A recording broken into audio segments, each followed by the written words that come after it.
Is the United States now about to join the war with Israel against Iran? Good morning, Kuhner country. Okay, my friends, very important show today. Developments now in the Middle East have reached clearly a watershed moment. So here is now exactly what is taking place. Over the last 48 to 72 hours, as you've been watching on television screens across the country and frankly across the world, Israel and Iran now are in a full-fledged war. Israel now has attained complete air superiority, air dominance, which is now giving them a massive advantage. They are now pounding government buildings all across Tehran, the capital of Iran. They are hitting military facilities, nuclear installations. They are now pounding the mullahs almost into submission.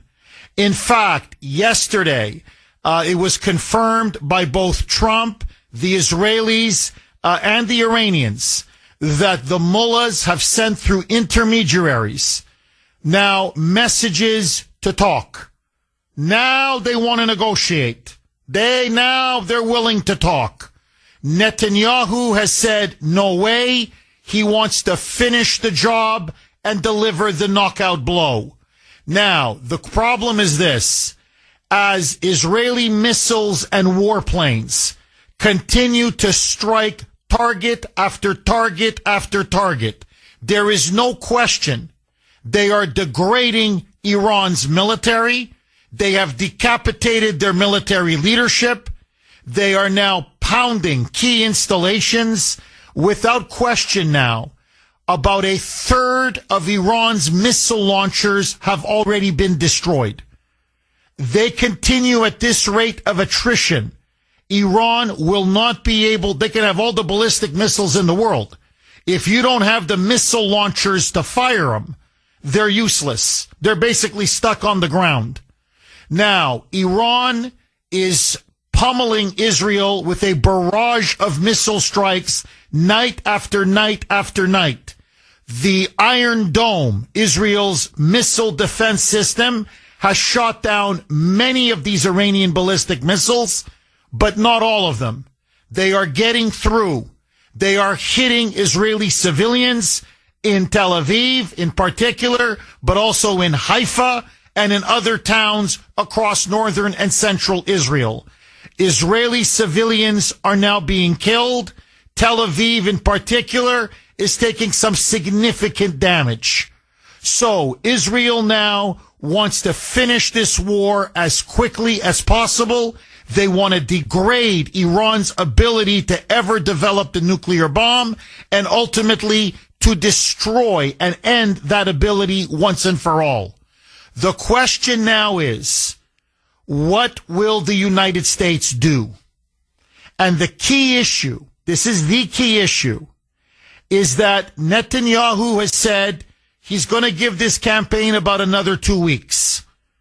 Pretty much he believes by 2 weeks they will have destroyed or annihilated enough of Iran's nuclear military capability that they will have essentially have neutralized the Iranian nuclear threat. However, there are several Iranian nuclear enrichment sites, and these are the key sites that are giving them the centrifuges and the materials to build a nuclear bomb, that are buried deep underground, in fact, deep underneath mountains. The key one is Fordow. Fordow. Please look it up yourself. It is in many ways the heart of Iran's nuclear enrichment program. It is buried very deep underground. The only way to guarantee the destruction of Fordow is to use these penetrating bombs, these bunker-busting bombs that can smash through almost half a mile into the earth, and to have the right bombers to deliver them. Israel does not have these bunker-busting bombs. We do. Israel does not have the bombers to deliver these huge penetrating bunker-busting bombs. We do. And so the question now is, will Donald Trump provide Israel the bunker busters and the bombers needed to deliver the decisive knockout blow that Netanyahu and in some ways Trump both want? Or will the United States just do it themselves, i.e. now formally join Israel in this attack and come in with our bombers dropping our bunker busting bombs and then wipe out Natanz, Isfahan, and Fordo.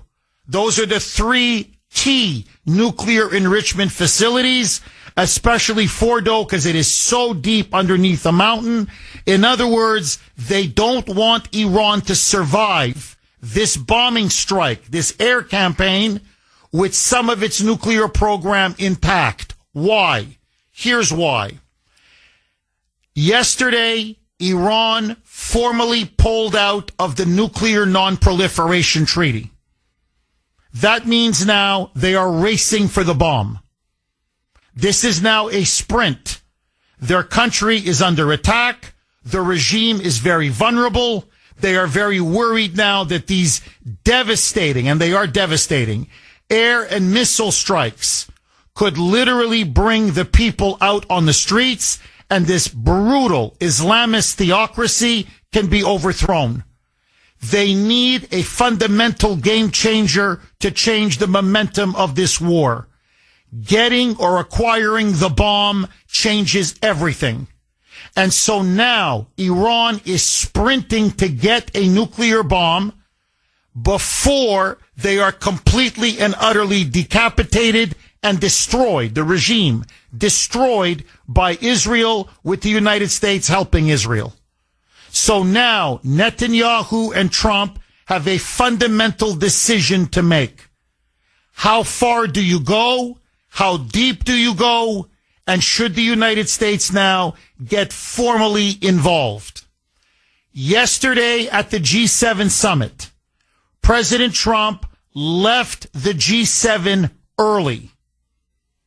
They're still talking at the G7 on trade, on Russia, on Ukraine, on many other issues.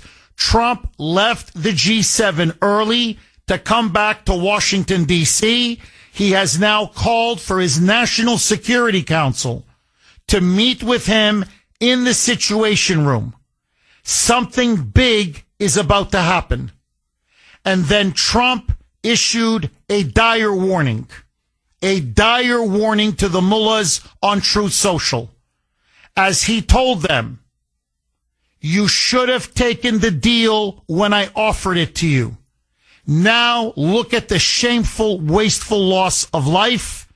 He's now telling them they can never, as he put it in caps, you will never be allowed to get a nuclear weapon. So, and then came the dire warning. He told everybody in Tehran, evacuate, leave immediately. Now, because of this, they were already fleeing in droves. But because now of this warning, and it has made its way throughout Iran, believe me, everybody has gotten the message. The roads, byways, highways out of Iran are clogged, jammed, congested with cars. People are desperately trying to flee Tehran. They now know that this war is going to enter now a much bigger, more escalatory, and much more potentially dangerous and lethal phase. People now are pouring out of Tehran. So the question now is, what is President Trump planning to do? Is he going to join the war formally? Is he going to hand over these huge bunker busters and heavy bombers to the Israelis? Or does he know that Netanyahu has something planned and he's trying to save as many civilian lives as possible?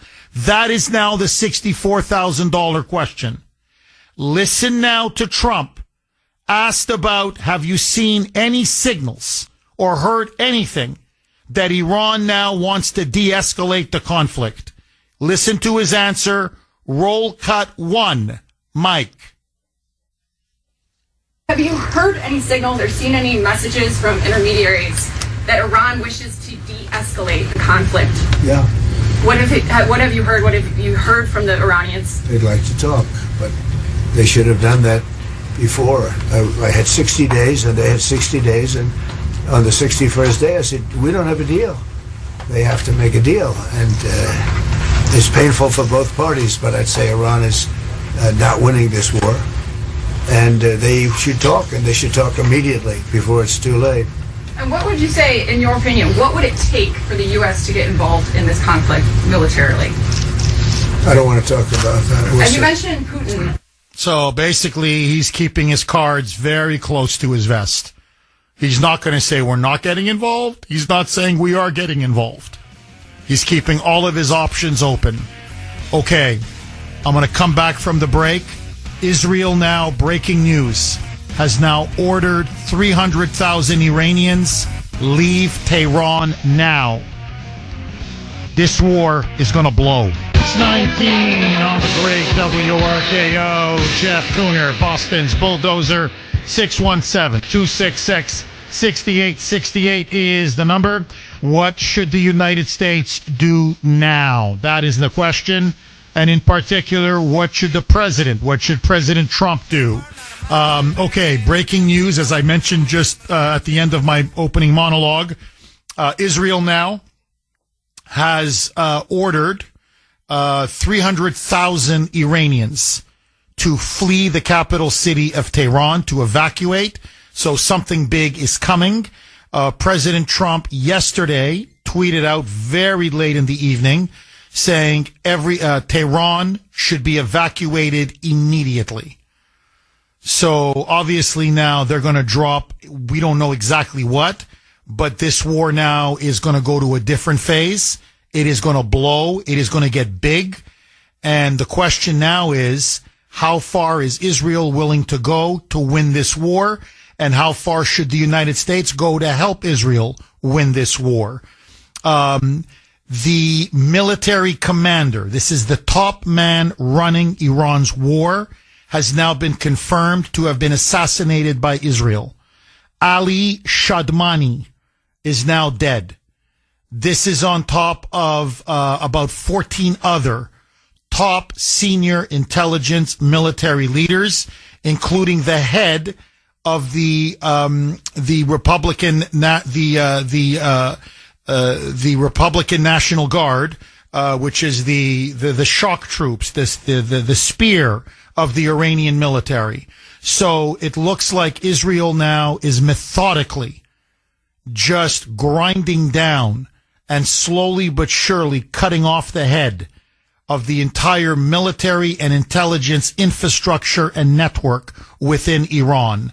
Now, as all of this is going on, behind the scenes, Bibi Netanyahu is now pleading with Trump to give him the bunker busters, these big penetrating bombs that can smash deep underground all of the remaining nuclear enrichment sites, especially at Fordow, that the Iranians have.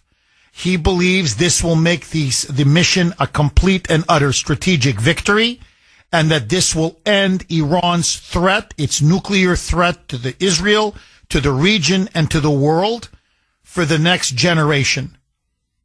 The question is now, should the United States provide direct military assistance? Should they give Israel these bunker busters and the bombers to drop them? Israel does not have them. We do. 617-266-6868 is the number. Listen now to Benjamin Netanyahu.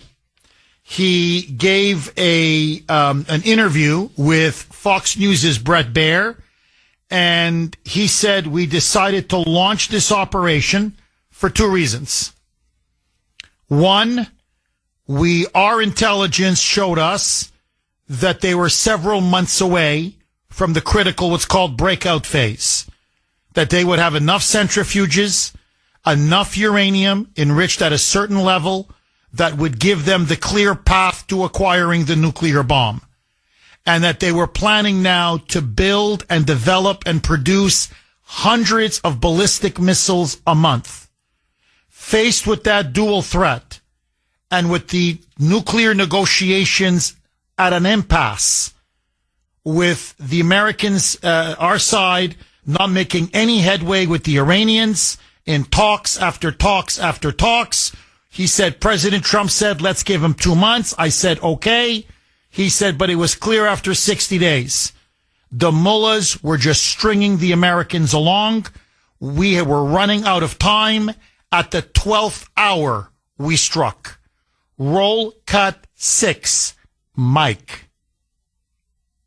Why did you launch this operation now? Because we were facing an imminent threat, a dual existential threat. One, the threat of Iran rushing to weaponize their enriched uranium to make atomic bombs with a specific and declared intent to destroy us. Second, a rush to increase their ballistic missile arsenal into the capacity that they would have 3,600 weapons a year, new weapons, within 3 years, 10,000 ballistic missiles, each one weighing a ton, coming in at Mach 6, right into our cities, as you saw today. And then in 6 years, 20,000.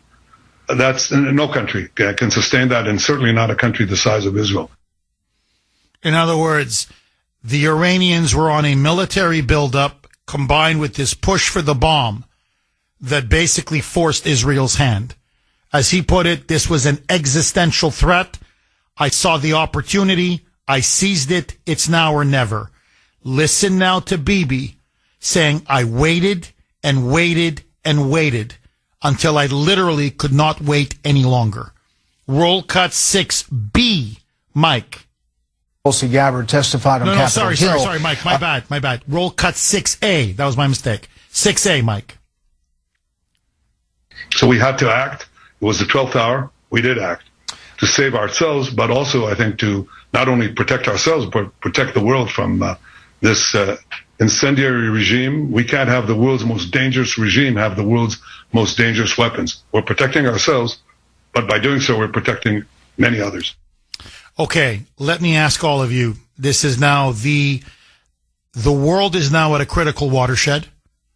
The region is at a critical watershed, the entire Middle East, and Trump's presidency is at a critical watershed. Tucker Carlson, and I'm going to get to this later, but Tucker Carlson and many of his staunchest supporters in the MAGA movement are now saying that Trump has caused a schism in the MAGA movement, that he has betrayed MAGA and America first by openly supporting Israel's attack on Tehran. He's now urging Trump back away, have nothing to do with what Israel is doing. You have Lindsey Graham now saying the United States should go all in and formally join Israel's attack on Iran. My question to you, what should Trump do at this desperate, critical hour? Should he pull back? Should he go all in? Or should he stay the course? 617-266-6868 is the number. Okay, my friends, in many ways, it now all comes down to this. What should Israel do? And more importantly, what should the United States and President Trump do? 617-266-6868.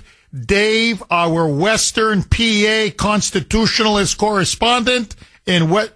Oh, it's a different Dave. My bad. All right. Sorry. Let me, to our Western PA constitutionalist correspondent. My apologies, Dave. Dave in PA. Thanks for holding, Dave, and welcome. Good morning. Hi, Dave. I'm going to give you an answer. Dave, hello? Yes. You broke up. Yeah, Dave, you broke up on us. Can you start from the beginning, please? Trump's whole deal is no more loss of human life, no involvement of American troops. No one's talking about the long-term strategy. You have Iranian citizens that didn't sign up for what's going on, but they were born into what's going on. So you have a younger generation of Iranians that want out of this. Trump has signaled in the past, look, your country has resources that can earn the country of Iran peace and prosperity and growth instead of funding terrorism worldwide. So if Iran's out of the picture, no funding to Hamas, Hezbollah, or the Houthis. And I'm going through this real quick. But think about this. 60 days he gave them, the mullahs.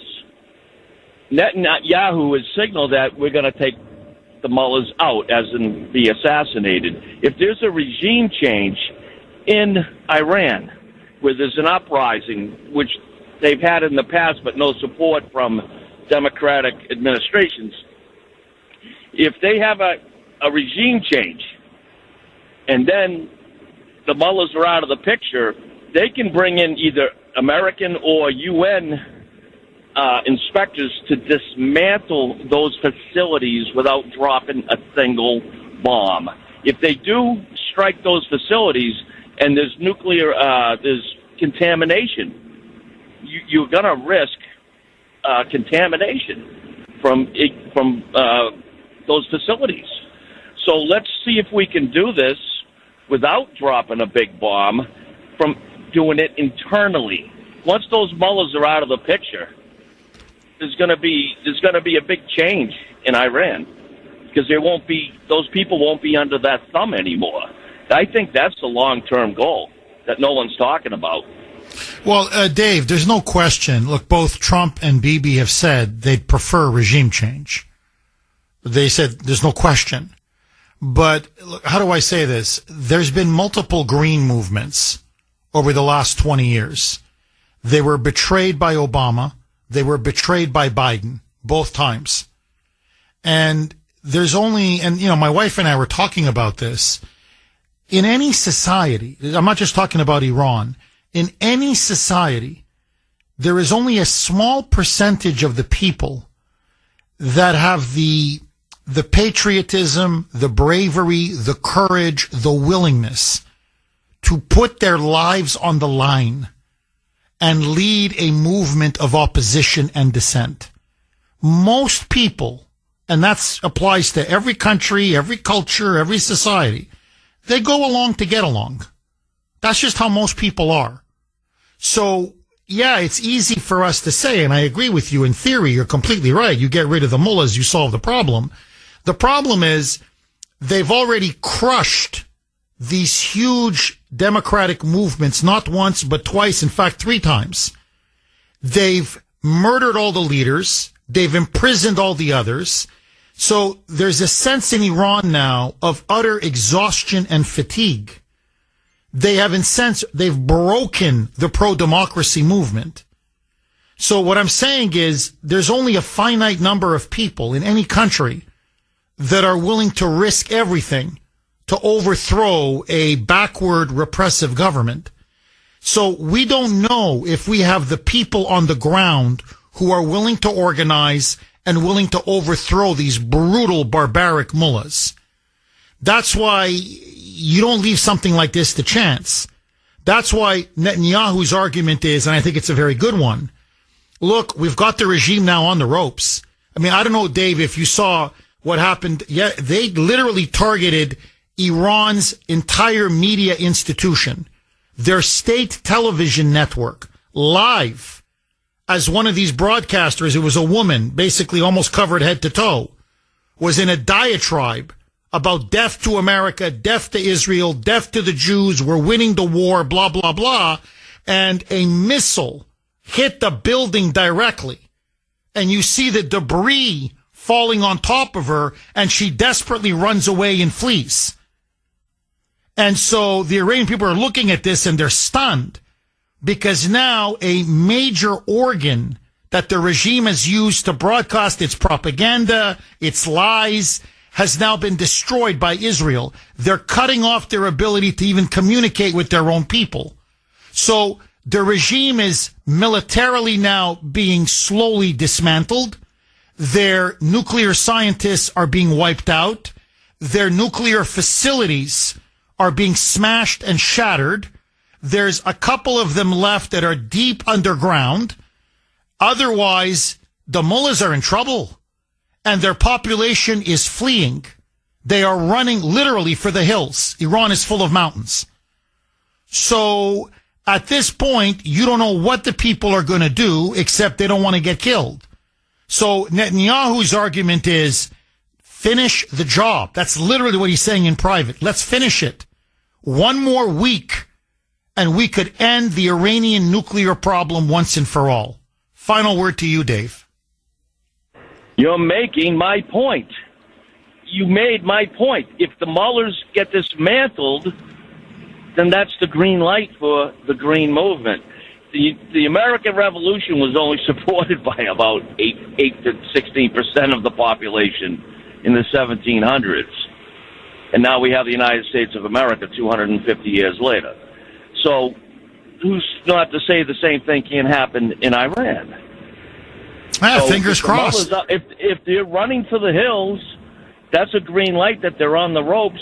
I think Netanyahu's going to take them all out. But that's what's going to happen. And it would be brilliant. We don't have to have troops on the ground to do it, so Trump's not betraying any promise and providing support without putting troops on the ground. There's nothing wrong with that.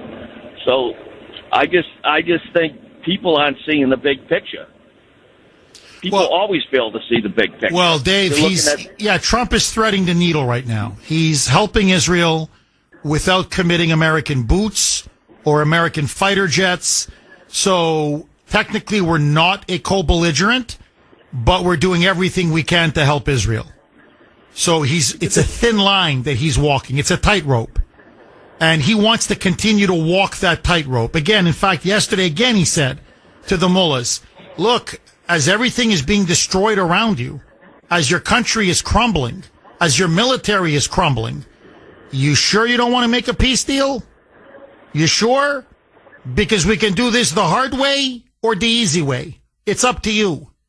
So he's sticking to his track. But there's now pressure building on both sides against him. Dave, thank you very much for that call. I really appreciate it. Okay, so just very quickly, this is the tweet now, as they say, or the social media post. It was on Truth Social that was heard around the world. Okay, so here it is. This is what Trump wrote yesterday. Iran should have signed the quote-unquote deal I told them to sign. What a shame and waste of human life.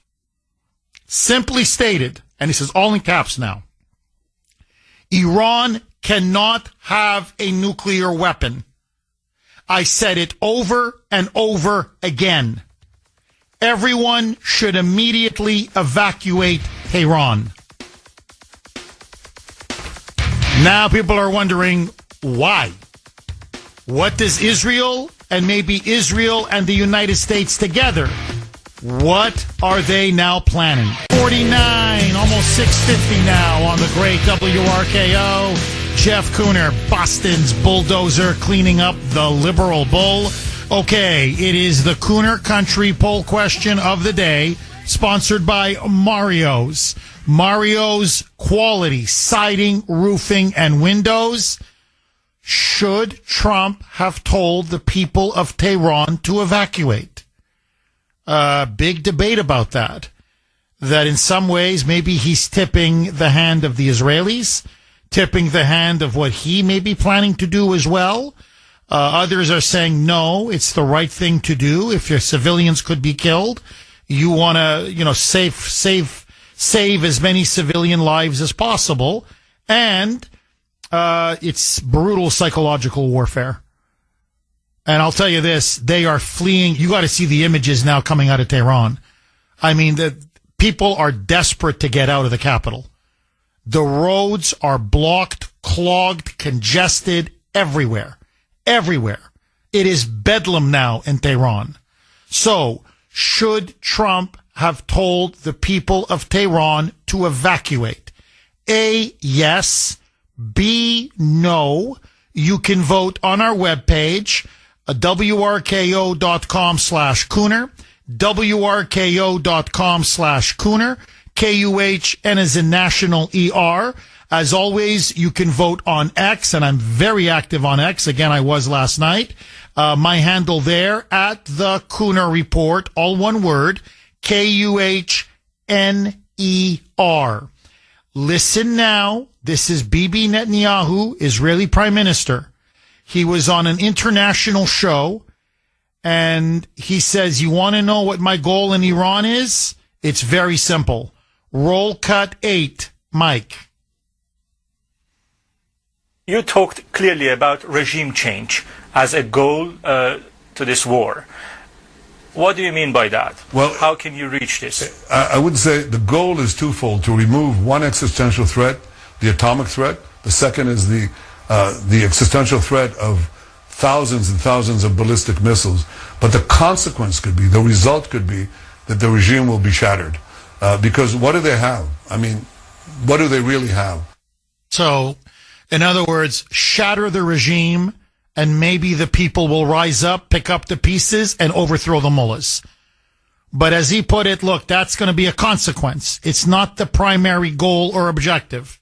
The primary goal and objective, to destroy and degrade Iran's ability to get a nuclear bomb and their ballistic missiles. Listen to Bibi again. Now he's directly urging the Iranian people, basically saying, as far as he can go, rise up, rise up, rise up, and throw off the Ayatollahs once and for all. Roll cut 8A, Mike.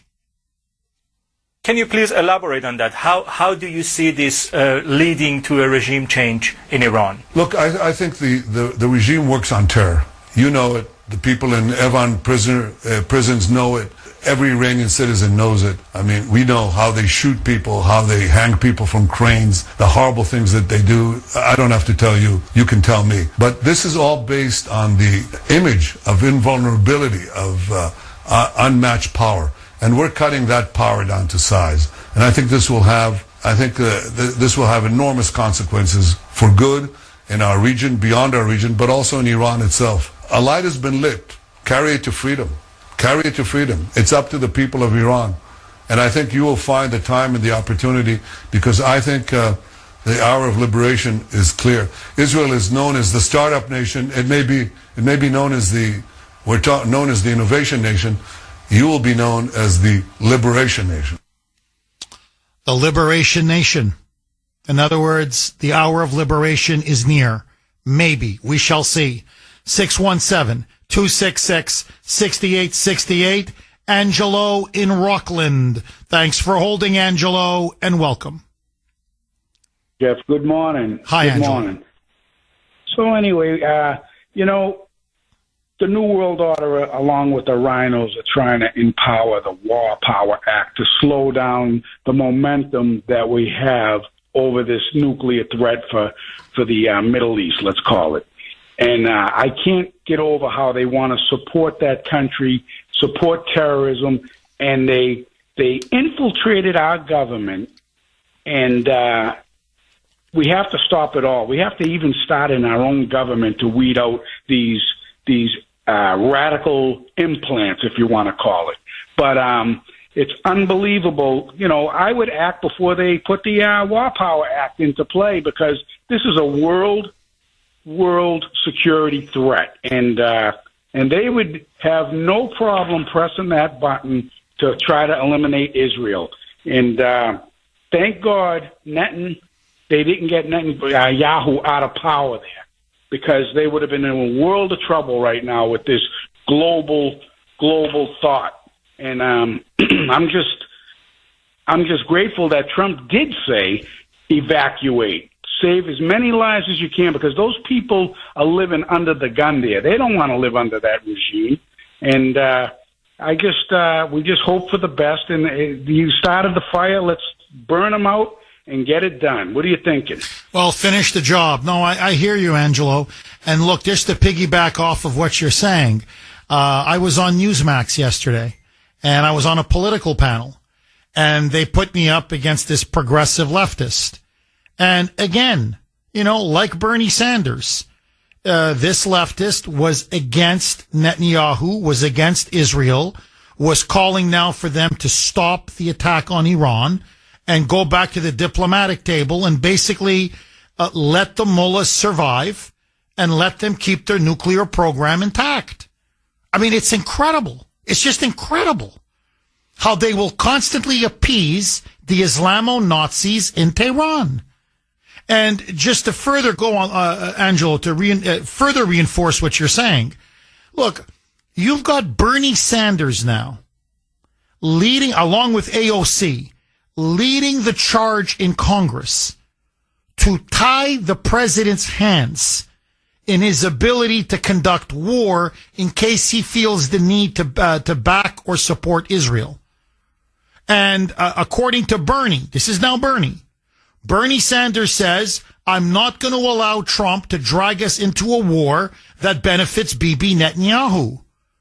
And I'm looking at this and I'm like, that benefits Bibi Netanyahu? Are you insane? So you want the Ayatollahs to have the bomb? You want the Ayatollahs to get 10, 15, 20,000 ballistic missiles?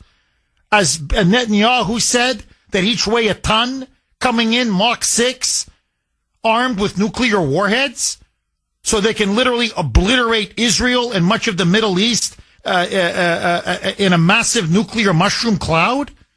I'm sorry, but I have to say this. Bernie is Jewish. Not that I care, but in this case, it's relevant. So, after everything the Jews endured in the Holocaust, after everything we know, these are the heirs, literally. Everybody keeps talking about Hitler. These are the heirs to Hitler. The Ayatollahs are as close to the heirs of Hitler as you will find anywhere on the planet.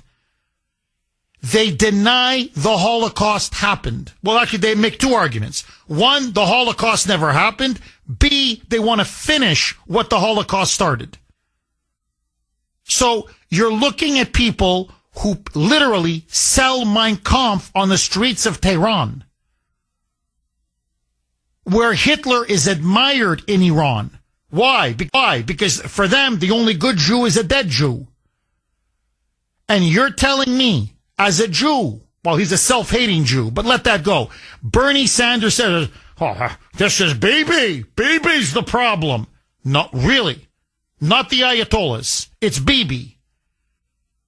So they're now trying to tie the hands of President Trump because, God forbid, if they can rescue the Ayatollahs like Jimmy Carter put him in power, like Obama sent them billions and billions of dollars, like Joey sent them billions and billions of dollars, if they can empower, if they can enrich, if they can preserve and save the Ayatollahs, save their bacon, they will.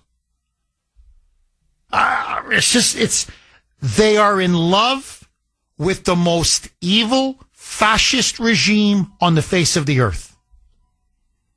That's the modern Democratic Party. That's the modern left for you. Angelo, thank you very much for that call. I mean, really, the inmates are running the asylum. I swear, you can't make this up. Russ in Boston. Thanks for holding, Russ, and welcome. I love Benjamin Netanyahu in a non-sexual way. And I'll tell you, I purchased his book several years ago. It's called BB My Story.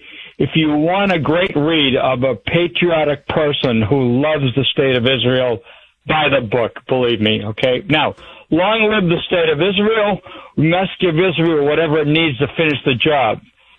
And this must end with unconditional surrender. Remember, we have not ended a war since World War II with unconditional surrender. And there is no substitute for unconditional surrender. Whether you look at Korea, Vietnam, Afghanistan, or anywhere else where we've sent troops, okay?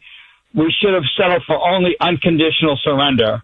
And you have to beat your enemy into submission without question. Now, Tucker Carlson is spending too much time at home. He's probably on recreational drugs. And as far as I'm concerned, he's on my full of crap list. I'm all done with him, okay? Now, thanks to Jimmy Carter, we have put up with this evil for 46 years. 46 years.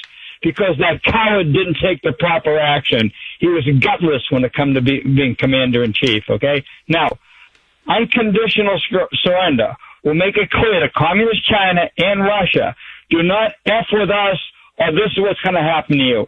Now, to the rest of the world, always side with us. Siding with evil, you do it at your own risk. And the other thing I want to know, those idiots on Saturday that were out protesting, I want to know how many of them are red diaper doper babies that their parents were idiots, okay?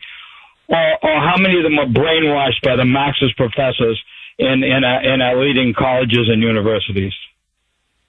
Russ, you're dead on. You're absolutely dead on.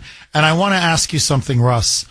At this critical juncture in the war, should the United States give Israel these bunker buster bombs and the heavy bombers, and they can, wipe out Fordow, they can finish off Natanz, all of these nuclear enrichment sites that are deeply buried underneath mountains deep into the ground? Or should we formally join Israel and make it an American-Israeli operation and help Israel destroy what's left of their nuclear facilities? Should we give them the weapons? Should we join them? Or should we just let Israel continue? I don't know the technical aspects of this, okay? But let's put it this way. If we can give them what they need and they do it, fine. If they're not capable for whatever reason, then we have to do it along with Israel, once and for all. And again, Jeff, the message that we have to send throughout the world is peace through strength, and don't bleep with us.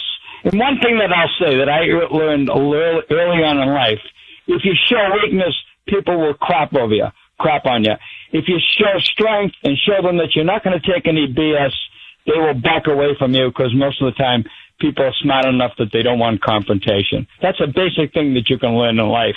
And you have to learn it also on a national level. And Jeff, I am so sick and tired of watching a-hole presidents in this country bring us to war and never let us win the war. I'm telling you, it is aggravating, okay? And I'll tell you, I could talk for hours on things we should have done in Vietnam and things we should have done in Afghanistan that we would have ended up with unconditional surrender, without question. Russ, as always, thank you very much for your call, my friend. Tommy in West Virginia. Thanks for holding, Tommy. And as always, welcome. They ain't making Jews like Jesus anymore. They don't turn the other cheek the way they done before. Give Israel what they want. Let them finish this job. We've put up with 46 years of this nonsense. And by the way, Jimmy Carter is not only to blame, but we can also thank the nation of France. The Ayatollah Khomeini was in exile in France, and some genius from France thought, hey, you know what? What a great idea to send him back to Iran. And I remember that Iranian hostage crisis like it was yesterday. I was age 19 when that happened. Part of that Iranian revolution back then was, believe it or not, you liberals over in Cambridge, Iranian women wanted equal rights. What a concept. And what happened to that equal rights for women? That prior to 1979, women in Tehran actually could wear skirts showing their below the knee or above the knee. Well, congratulations, you geniuses from Harvard University. They're now forced to wear burqas. And a woman was hanged for simply taking off her headscarf. I don't know what it is with liberals in this country anymore. They have this fascination, and they're very forgetful about what Islam's past has done. And I just found out over the weekend, did you know in 1683, Vienna was surrounded by 200,000 Muslim marauders from the Ottoman Empire that were about to take it over. But there was a king in Poland by the name of King John who sent 65,000 warriors to prevent that from happening. You know, these liberals are really great saying that Donald Trump is going to become Hitler. History is going to repeat itself.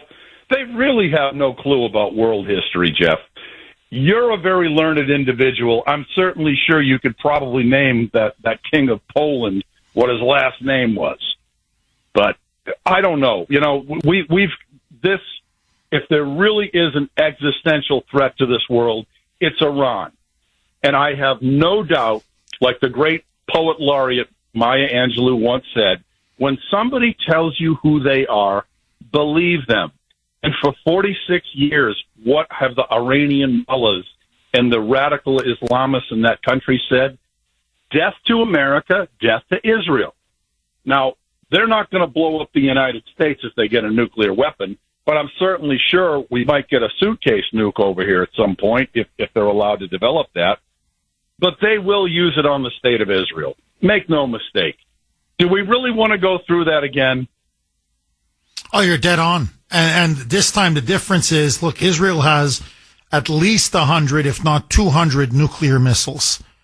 So if Iran gets the bomb, and this is, you know, Bibi's made this point over and over, he goes, okay, they'll drop it on us, and they may wipe out millions of Jews, but we're going to wipe Iran off the face of the earth. You're looking at a nuclear holocaust in the Middle East with, you know, all the fallout, the radiation, the environment. I mean, it will redound to us. I'm not saying their missiles can reach us, but the pollution in the atmosphere. So that's what I mean. We're playing with serious fire here. If we can take out the mullahs, to me, I'm looking around the room like, has everybody lost their mind? You take them out. And I'm with you. I'm with you and I'm with Russ. Give Israel the bunker busters and the bombers. We don't have to send in a single American soldier, send a single American Air Force jet or fighter jet or warplane. We don't have to be involved in this. I understand. We're tired of these endless wars. I get it. Look, we've been in Iraq. We've been in Afghanistan. We're tired. We got huge problems here at home. Israel is not asking us to fight their battles. So if what they need to finish the job and finish it completely and decisively are these, you know, penetrating bombs, these bunker busters, and the big bombers to drop them, give it to them. Like, go ahead. Really. Go, finish it. Knock them out once and for all. So that's my position, Tommy. I'm not Tucker Carlson, and I'm not Lindsey Graham. I listen to Lindsey Graham. I'll play the cut later. I mean, he wants us to go all in right now. That's him. That's Lindsey. Never met a war he didn't like. Boots on the ground, send in the American Air Force, go in heavy, occupy Iran, regime change. And I'm like, this guy's a lunatic. Iran is a country of 80 million people. Physically, just physically, it's the 14th biggest country in the world. And unlike what people think, this is not Iraq. It's not desert. It's full of mountains, like Afghanistan. It's ideal for guerrilla warfare. So if you want to send in our troops again and have them picked off one by one by one by one, that's exactly what's going to happen. So notice Lindsey Graham never goes and fights. And he doesn't have any children, so he won't send his kids. But he'll send you, he'll send me, he'll send our children. So I'm looking back and I'm like, no, we don't have to get directly involved. We don't have to occupy the country. We don't have to be there for another 20, 25 years and see American boys and girls, men and women come back in body bags.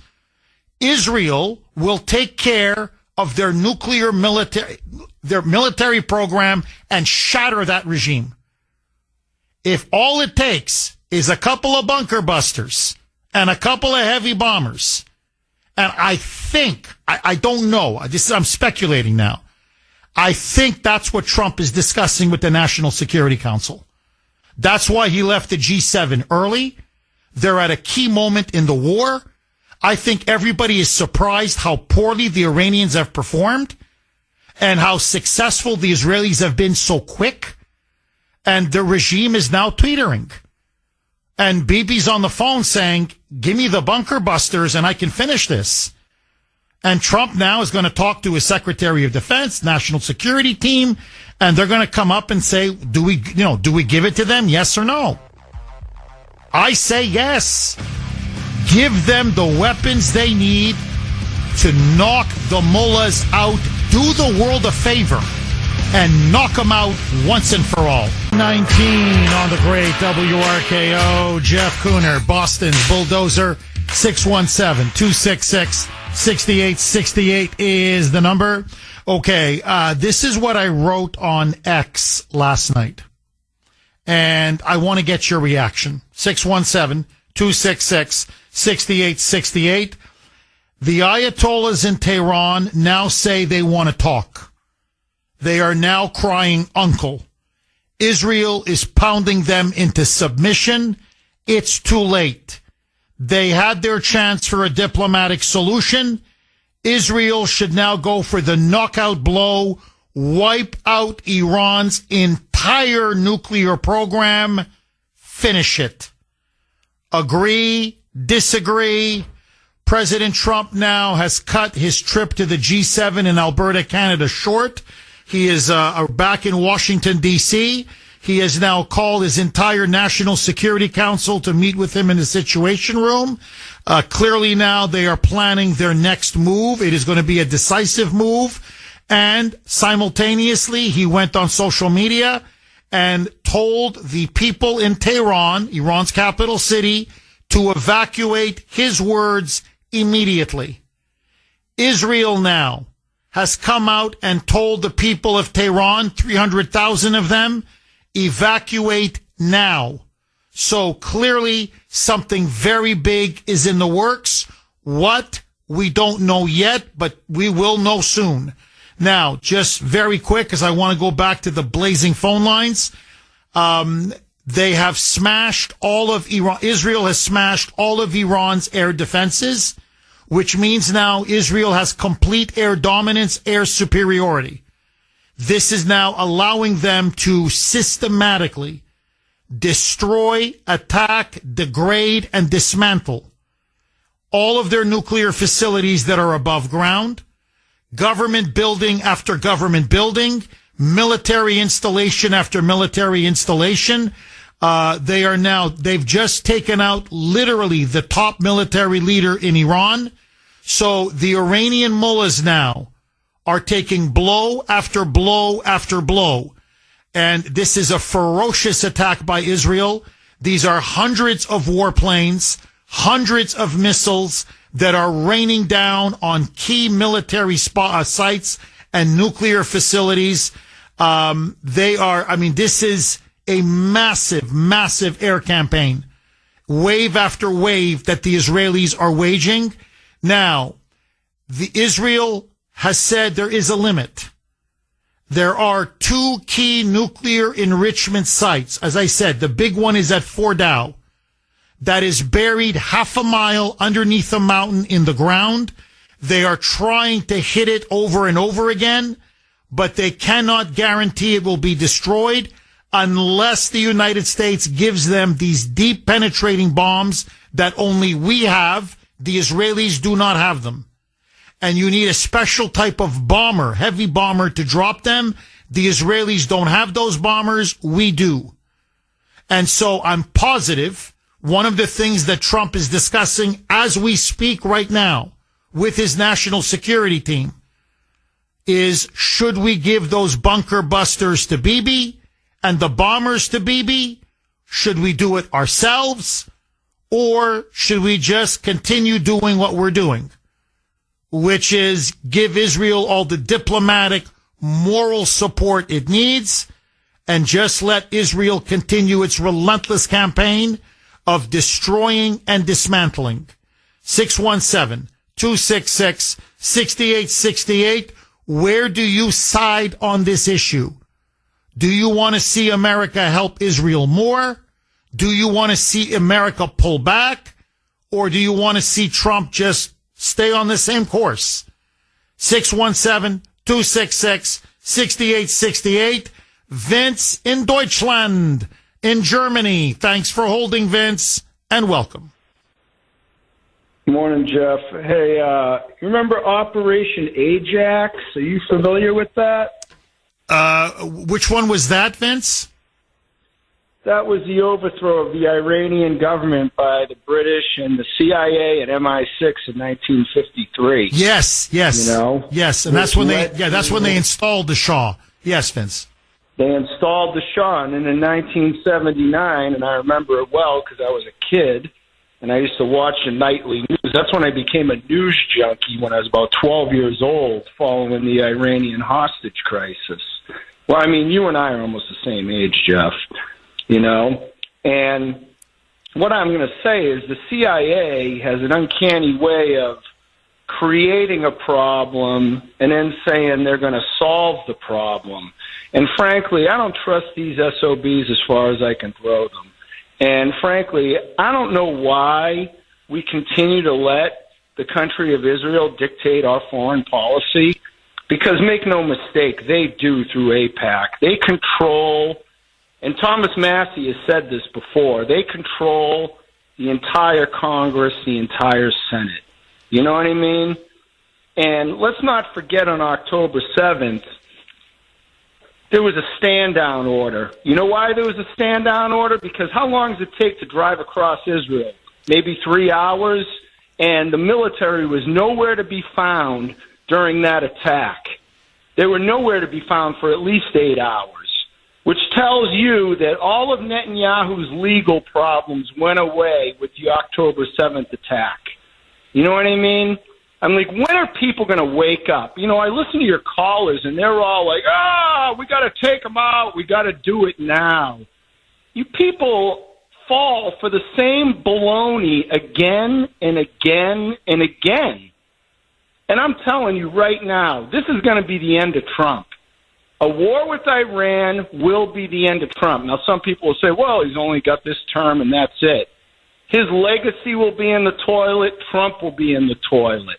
That's what's going to happen. Make no mistake, that is what's going to happen.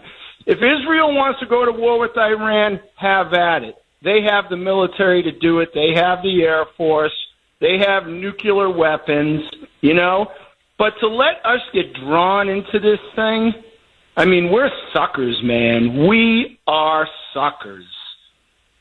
Vince, let me ask you, would providing Netanyahu with bunker busters and these heavy bombers, say to wipe out Fordow, that big enrichment site underneath the mountain, would you consider that having us dragged into the war? In other words, should we just do nothing at this point? Don't give them anything. Or would you give them the bunker busters? Vince, that was my bad. I miscalculated. I'm up against the break. Vince, I'm going to come right back to you, I promise. And you know what? I want to use this call. It's a great call. I want to open up now this Trump versus Tucker Carlson debate as well. Okay, let's go right back to Vince in Germany.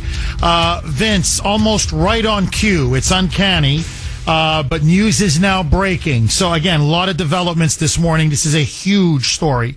Honestly, one of the biggest stories I believe in our lifetime. Okay. Secretary of Defense Pete Hegseth just made an official announcement. They are going to be sending now a deployment of troops to the Middle East. They're not telling us yet how many troops, U.S. troops, are going to be sent, but they're saying there's going to be a surge of troops now being sent to bases, U.S. bases all across the Middle East. The USS Nimitz, which is it's an older aircraft carrier, but it's still it's going to be sent as well. It is on its way now from the South China Sea. It is a carrier strike group, forgive me, The USS Nimitz carrier strike group is now on its way to the Middle East from the South China Sea. It is going to be joining the USS Carl Vinson carrier strike group. So it looks now like Trump is loading up in case he needs to unleash a wave of U.S. airstrikes and massive air campaign. He's going to have the ability to do it. There are already now 40,000 U.S. troops currently positioned in the Middle East. We're looking now at an extra surge of thousands of troops now being deployed. So I don't know if this is just to protect American bases, American personnel, American embassies in the region as a strategic deterrent against Iran, should they retaliate against us, or if Trump is keeping his options open to join Netanyahu, join Israel in their air missile war against Iran.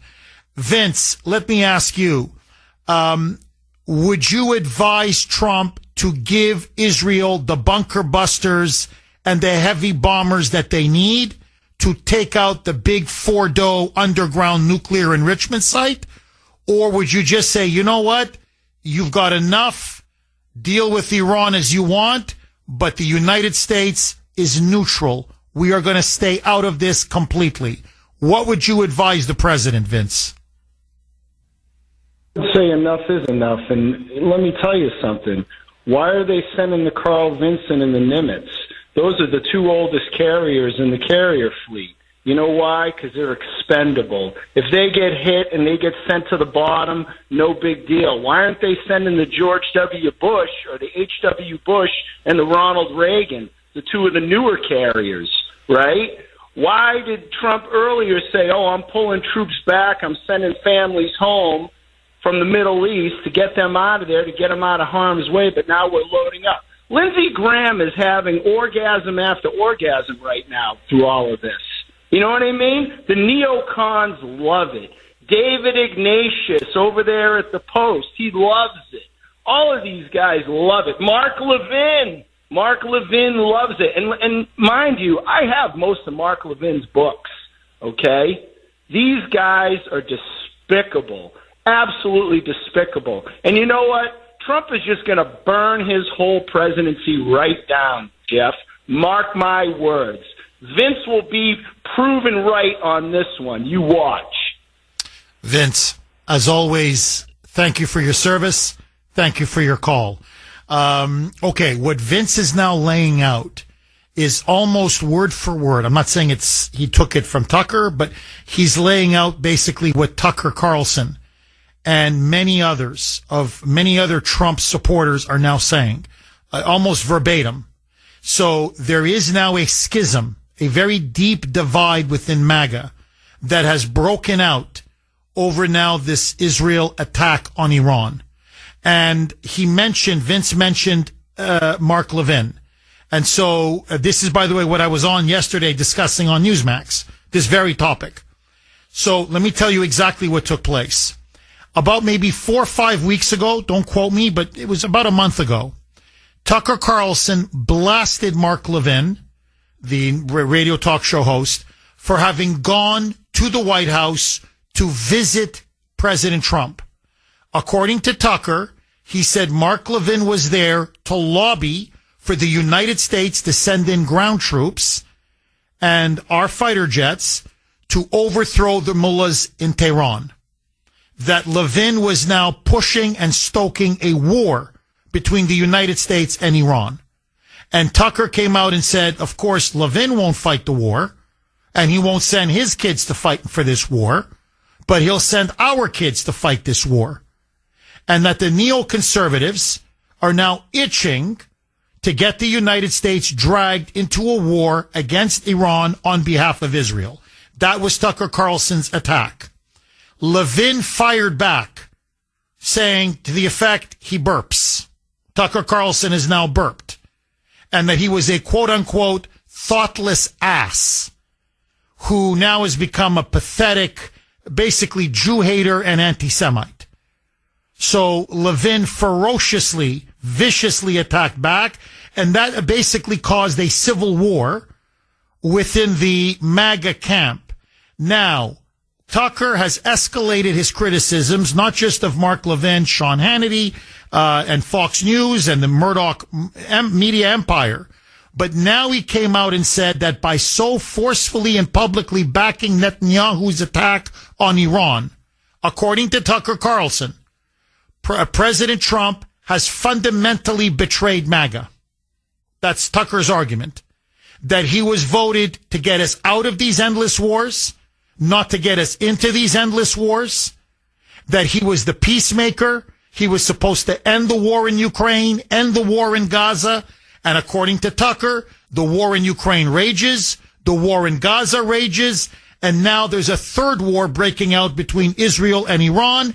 And according to Tucker, I'm just giving you his argument, that we have sent all of the weapons that Netanyahu needs, financial, military aid, in order to launch this devastating attack on Iran, and that makes us complicit in what Israel is doing, and that whether we want to admit it or not, we are now at war with Iran, using Israel as a proxy, and that inevitably, he says, we will be fully dragged into this war, which is pretty much Vince's position. And Tucker basically said, it's time now for Trump to drop Israel. He won't. Trump has now betrayed MAGA. And Tucker is now warning, the way Vince is, that the deeper he gets embroiled in this war, it will destroy him with his base. It will alienate his voters. It will destroy his presidency. It will be done before the first year's even over. That in essence, Iran will be to Trump what Iraq and Saddam Hussein were to George W. Bush. This now got all the way to Trump himself. Trump responded not once but twice. He now has come out blasting Tucker Carlson, saying he doesn't define who MAGA is, Trump does. And furthermore, according to Trump, it is reckless and irresponsible, I'm almost quoting him verbatim now, for Tucker Carlson and others like him in the MAGA movement to allow Iran to acquire the nuclear bomb. That this is the height of folly and irresponsibility, as Trump put it. Tucker says he wants peace. Iran with a nuclear bomb is the exact opposite of peace. You cannot have peace with Iran and armed with the nuclear bomb. And so now you have a huge schism between Trump and Tucker. 750 on the great WRKO. Jeff Kuhner, Boston's Bulldozer. 617-266-6868 is the number. Okay, huge schism now within the MAGA movement caused by Israel's attack on Iran, and Trump publicly, openly supporting Israel and Bibi Netanyahu in its strikes on Iran's nuclear and military facilities. Here is what Tucker Carlson said. He doubled and tripled down. He then went on Steve Bannon's show and said that he's criticizing Trump. In effect, he says, I'm blaming him. Not effectively, he says, I'm blaming him for the war in Iran. We sent Israel the weapons over many years. We have given them constant financial aid, diplomatic cover. We have built them up into this military behemoth. And now we're allowing them to launch what Tucker says is a preemptive illegal war by Bibi and the neoconservatives that he believes is going to trigger an all-out Middle East war. And that the United States now, and Trump in particular, is complicit. And that Trump has betrayed his promises during the campaign to end wars and to be a peacemaker. He then said this to Steve Bannon. I'm saying this, i.e. attacking Trump or criticizing Trump, because I'm really afraid that my country is going to be further weakened by this. I think we're going to see the end of the American empire, obviously. Other nations would like to see that. And this is a perfect way to scuttle the United States on the shores of Iran. but it's also going to end, I believe, Trump's presidency, effectively end it. And so that's why I'm saying this. So Trump had already responded to Tucker's criticisms earlier, a day before, at the G7 meeting. In fact, as he was with UK Prime Minister Keir Starmer, he was asked point blank, Tucker Carlson is now openly against what you're doing regarding Israel and Iran. He says you've betrayed your voters, betrayed your base, and betrayed MAGA. What is your answer? Here is what he said. Quote, this is Trump now. I don't know what Tucker Carlson is saying. Let him go get a television network and say it so that people actually listen. Thank you. So basically, he's kind of like, who listen? Basically, Trump is taking a shot at him. And who's Tucker now? But that essentially he's become marginal, fringe, and someone who's unimportant and he doesn't pay attention to. So he's basically trying to swat Tucker Carlson's criticisms. His substantial point, though, is that if you want peace, as Tucker Carlson says, then you cannot allow Iran to have the bomb. Iran with the bomb would mean a regional war and maybe even a nuclear war.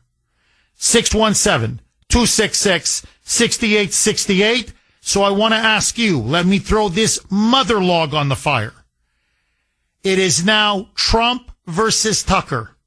And it's a deep chasm, a huge split within the MAGA America First movement. Whose side are you on? Who do you side with? President Trump or Tucker Carlson? Rebecca in Boston. Thanks for holding, Rebecca, and welcome. I'm Trump all the way. This is why I voted for Trump, and I don't know why Tucker is saying that, like, MAGA, this and that. Like, I voted for Trump because I knew he would protect Israel, and I think a lot of conservatives did as well. But there is a lot of people like Tucker Carlson and Candace Owens that, for some reason, have never been a big fan of the Jewish state. I don't know. Maybe they have something against Jewish people. I'm not really sure. But I think Trump is, he sticks by his guns, and he's always been supporting Israel 100%, and he's still going to do it. He's not going to say, oh, forget Israel because all these people are going to hate me. And that's why people voted for Trump. And, everyone knew that he loved Israel and he was going to stand by them no matter what.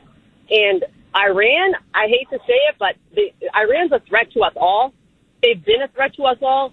People say that Iran's the reason why Trump got shot that day.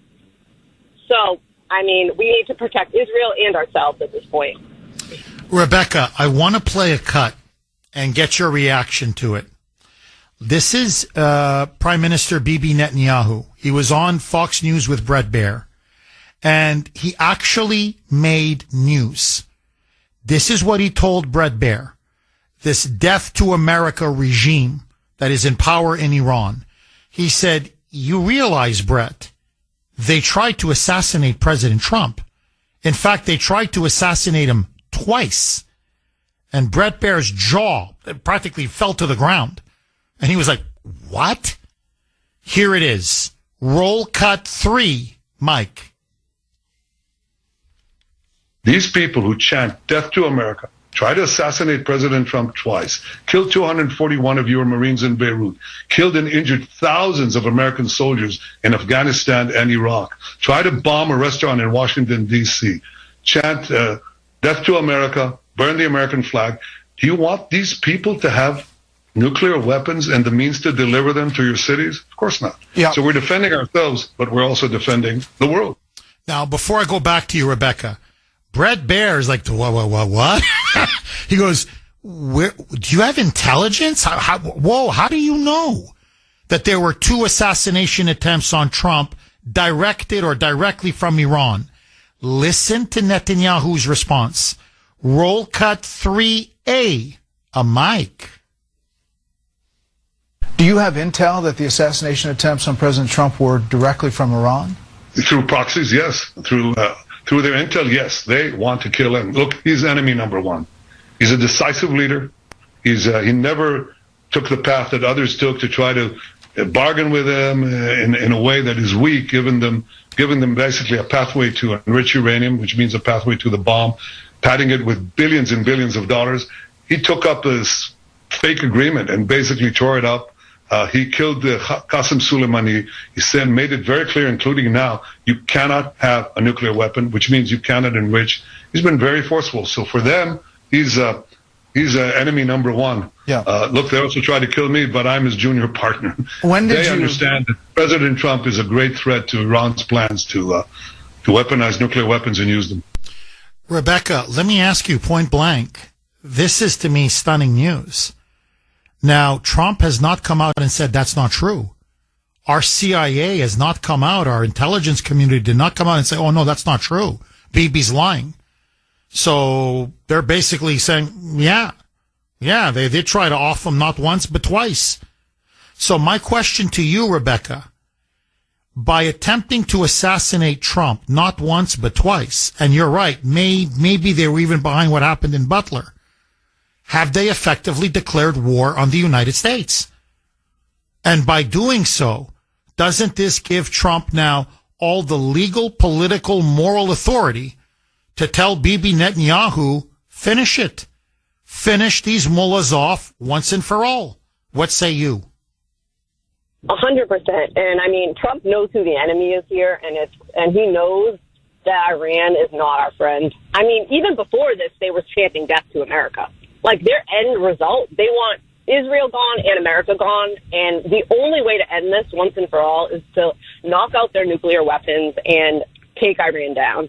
I mean, this has been going on for so long now. The Israeli people live every day of their lives in fear, and it just has to end.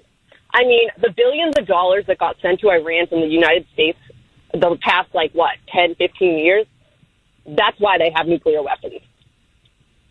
You know, we need to get rid of them, and we need to end it. Enough is enough. Rebecca, thank you very much for that call. Agree, disagree. Dave in Dorchester. Dave, you've been holding patiently. As always, thank you and welcome. Morning, Jeff. Hi, Dave. Jeff, the way I look at it, all these peace talks that they were supposed to be talking and everything else behind the doors and everything. This, Jeff, reminds me of Pearl Harbor, because when Pearl Harbor was bombed, they were holding peace talks during Pearl Harbor. Trump has to give Israel what they need, whether we put boots on the ground or not. Not that we want to have to deal with it, Jeff, because nobody wants to see this happen, but we have no choice, Jeff. It's like, look at all the terrorist groups that come from Iran and all the other countries over there. They're all affiliated with each other. It's one big party to them, Jeff. They don't care. If they get the bomb, Jeff, you know as well as I do, they will drop it on Israel, and they will definitely try to drop it on the United States of America. And we can't let that happen, Jeff. And Jeff, not that I want to really start getting into anything, but Jeff, this is the beginning of what the future will be if they get the nuclear bomb, Jeff. Because, Jeff, if you know your scriptures of Revelation, it all starts over there before it comes over here. Well, Dave, you mentioned scripture, and obviously we see it from our perspective, which is very much a Christian or Judeo-Christian Western perspective. But I think what a lot of people don't understand, and I was trying to explain this on Newsmax yesterday, I said you have to look at it from the Iranian leadership's perspective. Now, are they primitive? Yes. Are they medieval? Yes. Are they a bunch of Islamist theocratic thugs? Yes, no question. But still, you have to know your enemy. And you have to see the world to understand them so you can defeat them. You have to see the world through their eyes, right? How do they think? What's going to be their next move? The thing that has always frightened me about the Iranian leadership, in a way, to be honest, and I'm a huge opponent of communist China. Okay. I don't like the Tricoms. I think they're our number one threat in the world. Their economy, their military, their national geopolitical threat, but they're atheists. And with an atheist, they value their life to some degree. But what you're dealing now with these mullahs, it's not just religious fanatics. These are Shia Muslims of the most extreme fundamentalist kind. That's their regime. And they believe that we are approaching, the Ayatollah has said this repeatedly, that we are approaching, quote unquote, the end of days. And according to their Shia prophecy, they say that we're about to enter the period of the return of what they call the 12th Imam. Who is the 12th Imam? That is literally the Shia Messiah, who is going to descend on earth and start the reign of a world Muslim empire. But to bring the 12th Imam to come down, according to Shia prophecy and Shia scripture, they say Israel must be wiped off the face of the earth, and that the region and Israel must be consumed, quote unquote, this is the key, in a great ball of fire. And only when Israel is wiped out and all the Jews are annihilated in a great ball of fire will that usher in the coming in of the 12th Imam, then the permanent triumph of a world Muslim empire here in the world, on earth. Now, what's this great ball of fire? The great ball of fire is the bomb. The bomb is the great ball of fire that will usher in the 12th Imam. And it's very different from Judeo-Christian understanding of the world and of religious faith. We say, yeah, there's going to be the end of the world, but it's on God's schedule. It's on God's time. You know, when he wants to end it, he'll end it. And that's when Jesus will come down. You know, the second time he'll come down to earth, the second coming of the Messiah. No. Not these crazies in Tehran. Now, this, by the way, goes back to 1979. They've been preaching this now for 46 years. And they believe, no, we're here to give history a push. We can bring the 12th Imam to come. It's within our control. If we can just wipe Israel off the map, if we can just create this great ball of fire, if we can just plunge the whole region into this massive war, that's when the Shia Christ, or the Shia, well, Christ is not the right word, but the Shia Messiah will finally come down, and then you will have peace on earth because you will have your global caliphate and your world Muslim empire. So they see themselves as the catalyst for bringing about the end of days. And that's why the Israelis are like, and you want to give them the nuclear bomb? Are you freaking insane? Are you crazy?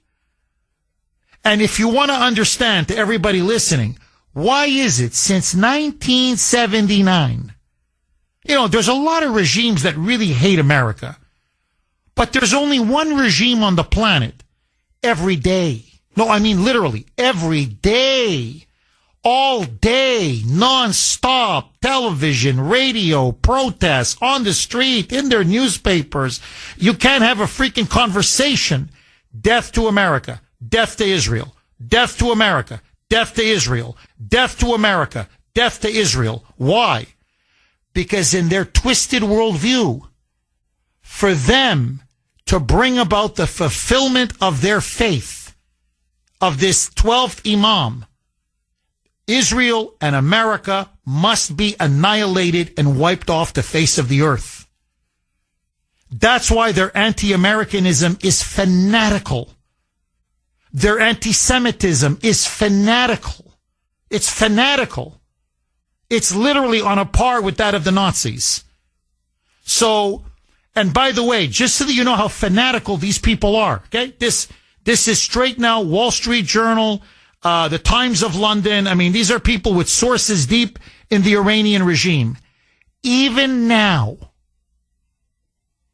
with their air defenses decimated, their nuclear program in tatters, their military and intelligence leadership completely decapitated, Buildings now being destroyed, government buildings being destroyed at will. Israel with complete command of the air. Their people now fleeing by the millions from Tehran and other cities. They come back to Trump, and this is what they tell Trump. Yeah, we're willing to talk, but you must first denounce Israel and denounce their attack. That's number one. And number two, no. You have to give us the right to enrich nuclear energy. And so Trump is, so he goes, you guys haven't budged. The only thing they're compromising on, I swear to you, is, yeah, we'll go back to the table. We'll go back to the table for what? No. You must denounce Israel. Death to Israel. Death to the Jews. And number two, we must enrich. Let us enrich. They want to enrich because they want the bomb. So even as their regime is crumbling and starting to slowly collapse around them, these fanatics, and that's what they are, they're fanatics, still are saying, we want the bomb. Essentially, we want to enrich. And and you got to condemn Israel. You don't condemn Israel. In other words, you can bomb us and bomb us. Israel can keep bombing us. They could pound us to the Stone Age. But we're not going to surrender to the United States. We're not going to let go of the dream of nuclear enrichment, of the bomb. Because once they give up the dream of the bomb, they can't usher in the 12th Imam, then the reason for the regime is over. It's the prime motive. It's the reason for the very existence of the Islamic Republic of Iran. So that's why Bibi is saying, you got to destroy this thing, obliterate it, smash it to pieces, because the mullahs will never stop looking for the bomb. So, Dave, those are the kinds of crazies we're dealing with. That's why, to me, I always said from the beginning, the one country that can never get the bomb is Iran. Never, never, never. Bob, thank you for that call, Dave. Bob in Florida. Thanks for holding, Bob, and welcome. How are you today? Thanks for allowing me taking my call. My pleasure, Bob. As far as some of the people out there, using FDR's quote at the beginning of World War II, only thing to fear is fear itself. So, in regards to Tucker and all the fear mongering out there, we just need to have a plan in order to look to resolve this, because it is Iran having a nuclear weapon would be a threat to the existence in the world, as you just explained. And if you want to hear some of the mainstream media heads go popping off, tell them that Trump is at a Democratic president decision moment, just like Harry S. Truman back in August of 1945 wanted to drop the atomic bomb, the ultimate weapon against the imperial Japanese leadership at that time, because the Japanese leadership at that time were greatly corrupt and very greedy for power, to where they were manipulating the emperor and obviously their people. They had no regard for their own people for their supposed cause of greed. Anyway, I just wanted to throw that out there, and I wrote down for Dow Kapow. So I think I like that. Yeah, for Dow Kapow. Yeah, I think that's the key now. BB knows if he can get those bunker busters and he can utterly obliterate, smash, just annihilate Fordow, then he may have done it. It's going to take another, 2 weeks, 10 days, whatever. But he may have actually destroyed Iran's entire nuclear weapons program. And to me, he deserves the Nobel Peace Prize. I'm telling you, if he does it, he deserves it. Oh, Jeff Kuhner, liberalism's worst nightmare. Okay, Trump versus Tucker. Who do you side with? And on the larger issue, What now should Trump do as we enter the critical phase of the war between Israel and Iran? Lisa in New Hampshire. Thanks for holding, Lisa, and welcome. Thank you, Jeff. How are you? Good. How are you, Lisa? Good. I'm like fuming, though. I have to be honest. Because you know me. I'm the Trump girl who defends him no matter what. And, you know, you have Tucker and you have that caller from Germany and you have this one, that one, and the other saying, oh, it's going to ruin his presidency and his legacy. Everybody has to start at the beginning. He wants nothing but peace, right? How many times has he said, I just want people to stop dying. I just want peace in the world, and I want to find a way to bring prosperity and everything to the world so we can all live in peace and harmony. Well, yeah, we know that the world is an evil and a horrible place. And we know that that sounds like a little bit of la-la-loo, right? But that's his mission and has been first and foremost. So how do you ruin the legacy of a man who, when you know his heart and his policy is only first and foremost for peace? But what is the true meaning of that? Peace through strength. To me, the Tucker Carlsons, I love the guy. In one breath, I love the guy, right? And on the most popular podcast and on his own, and whoever will listen to him throws him under the bus. This is the reason why I'll never be a Republican. This is the reason why I hate Republicans, because they're so fair-weathered and they're all a bunch of jellyfish. In a perfect world, we turn a blind eye and we do and say nothing. The world is not perfect. Everybody forgets October 7th. I don't really know that much about Israel. I love people, period. Don't care if you're Jewish, don't care what you are. It doesn't matter to me. If I'm walking down the street, even at 61 years old, and I see every single day on my way to the bus stop, say, a little girl getting beat up by a big girl or a little boy getting beat up by a big boy every single chance they get, and I'm tough enough and big enough and strong enough to defend that little girl, I am going to do it, especially when I see the little girl, all she wants to do is play in her front yard and mind her business and live a life. It's the same thing. Why should Israel have to live every minute of its life, every day, every year, with the threat of crazy people wanting to blow them up, kill them? Palestinians get pensions for killing them because they're Jewish. It's so disgusting, it's so inhumane, and it's so heartbreaking that the Jewish people all over the world are afraid because they are Jewish, not because they're bad people, but because they happen to be Jewish. I'm so sick and tired of the madness and the craziness in this world, and we got one guy who was almost killed on national TV that got up after everything he'd been through and put up his fist and said, fight. That doesn't mean fight just here. It means fight until you can't fight anymore. I don't understand what people want from him. He's one man. He's got 50,000 people chirping in his ears 21 hours out of the day. He might get 3 hours of sleep. He's trying to make the best decision. He's trying to bring around people with different opinions so he can figure it out. Give the guy a minute. Give him a break.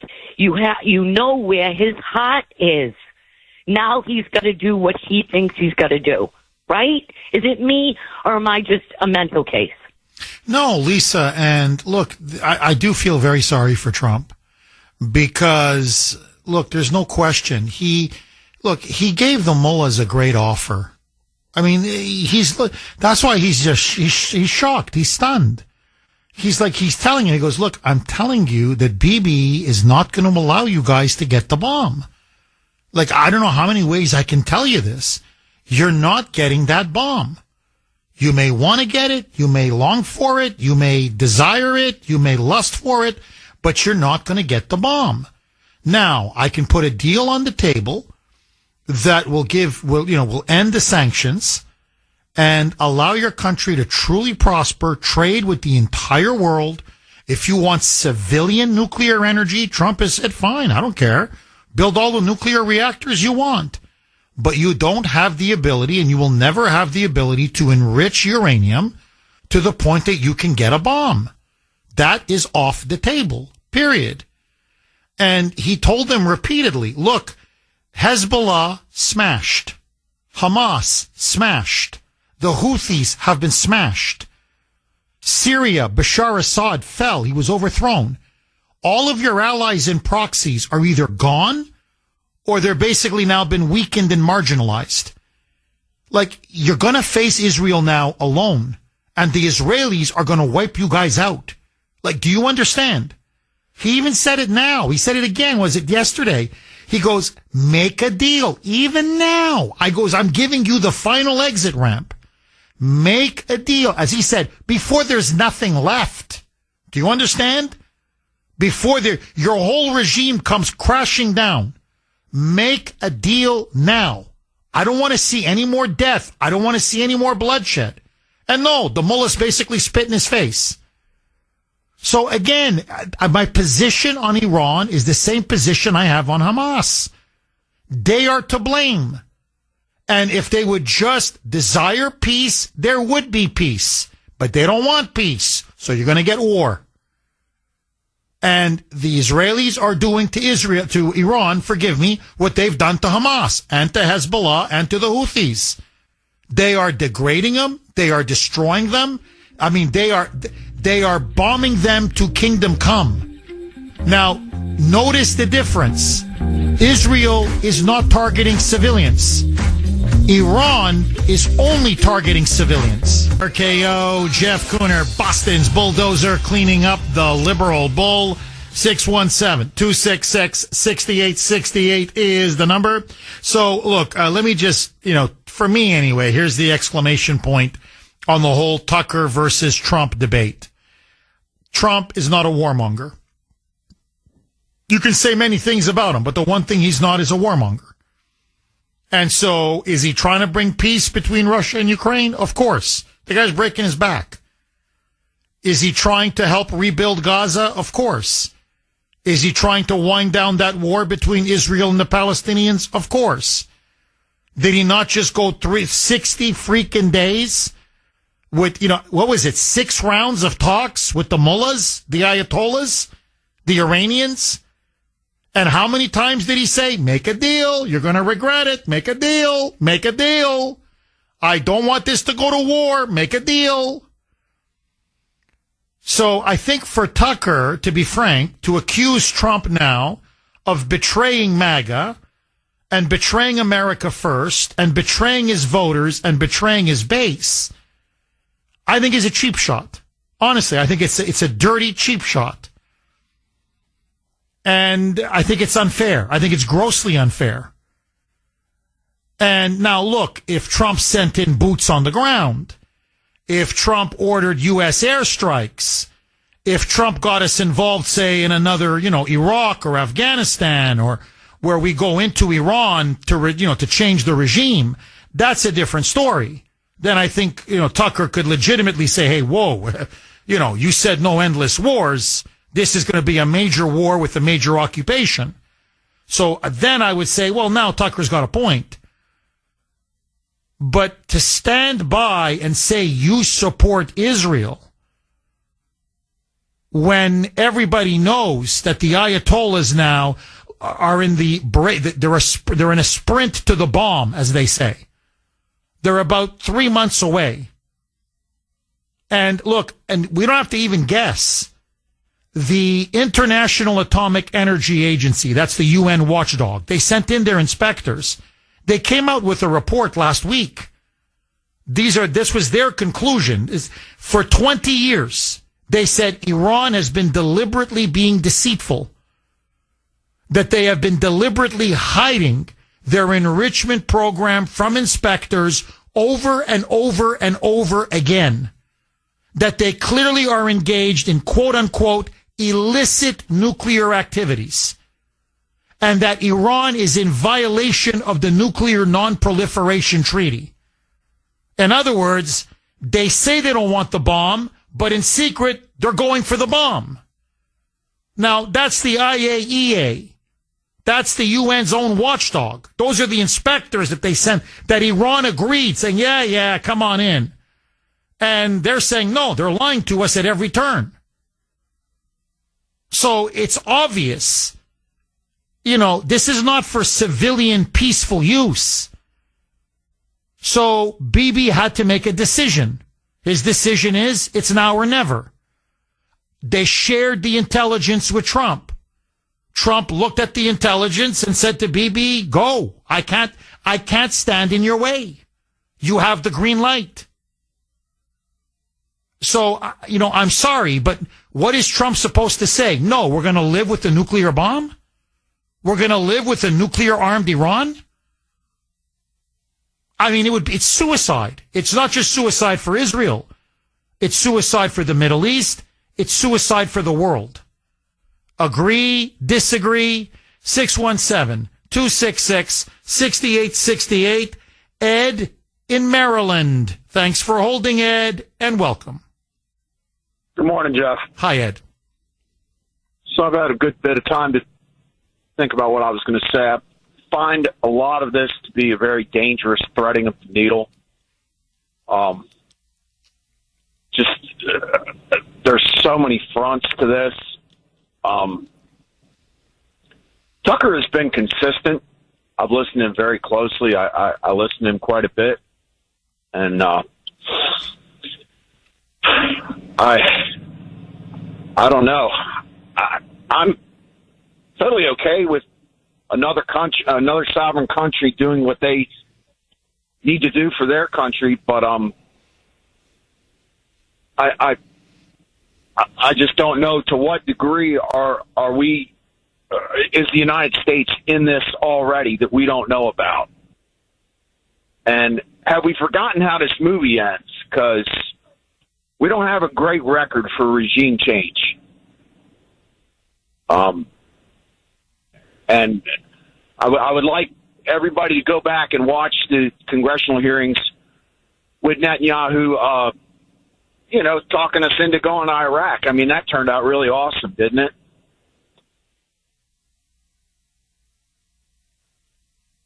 Ed, are you still there? Yes, sir. Yeah, please keep going. I want you to make your case. Please go ahead. That's it. We were told deep state arrests and mass deportations. Instead, we get a bloated spending bill and a new Middle East war. Not a big fan over here. Just not. So, Ed, let me ask you this. What is it that Trump has done just on the Israel issue?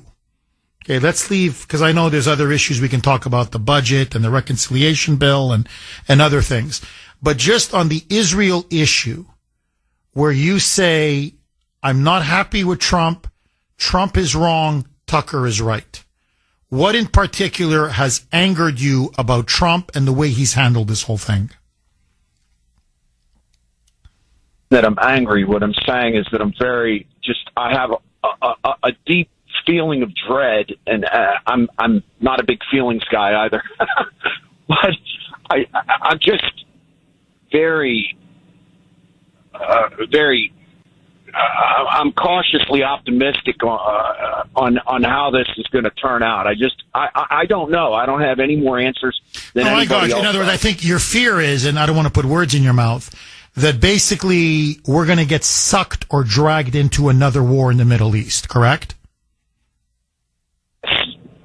Because these things, they drip, and then you realize, holy cow, we were deeper involved in the beginning than we ever knew, and I don't know, Jeff. I mean, time will tell, and I'll be spending a lot of time in prayer on this one, but I don't know.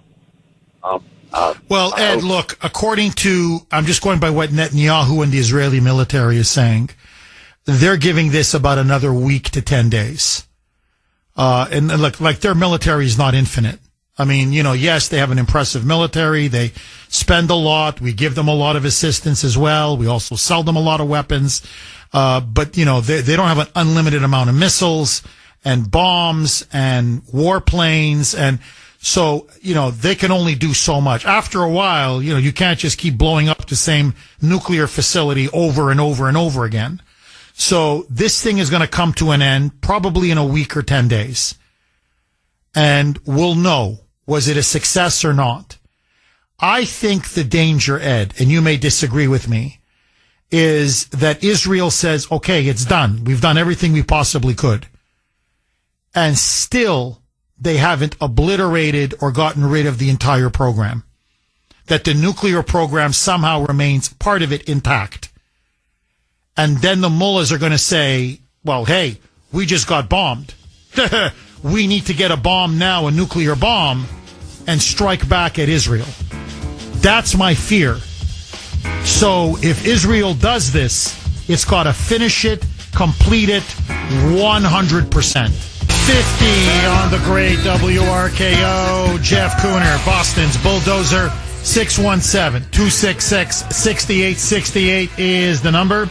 Okay, let me throw another log on the fire.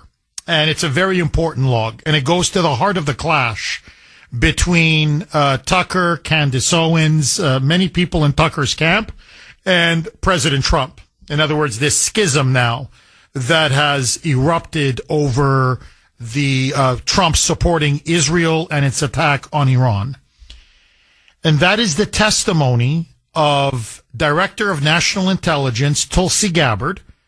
This was just a couple months ago, where she testified on Capitol Hill, where she said, according to everything that we know in terms of U.S. intelligence, Iran suspended its nuclear weapons program in 2003. Listen now, this is Brett Baer in his interview with Bibi Netanyahu saying, well, according to Tulsi Gabbard and according to our intelligence community, they've come out and said, we don't have the same intelligence that you have. Our intelligence says the Ayatollahs suspended their program. There is no breakout. They're not on the verge of a bomb. Listen to Bibi's response. Roll cut 6B, Mike.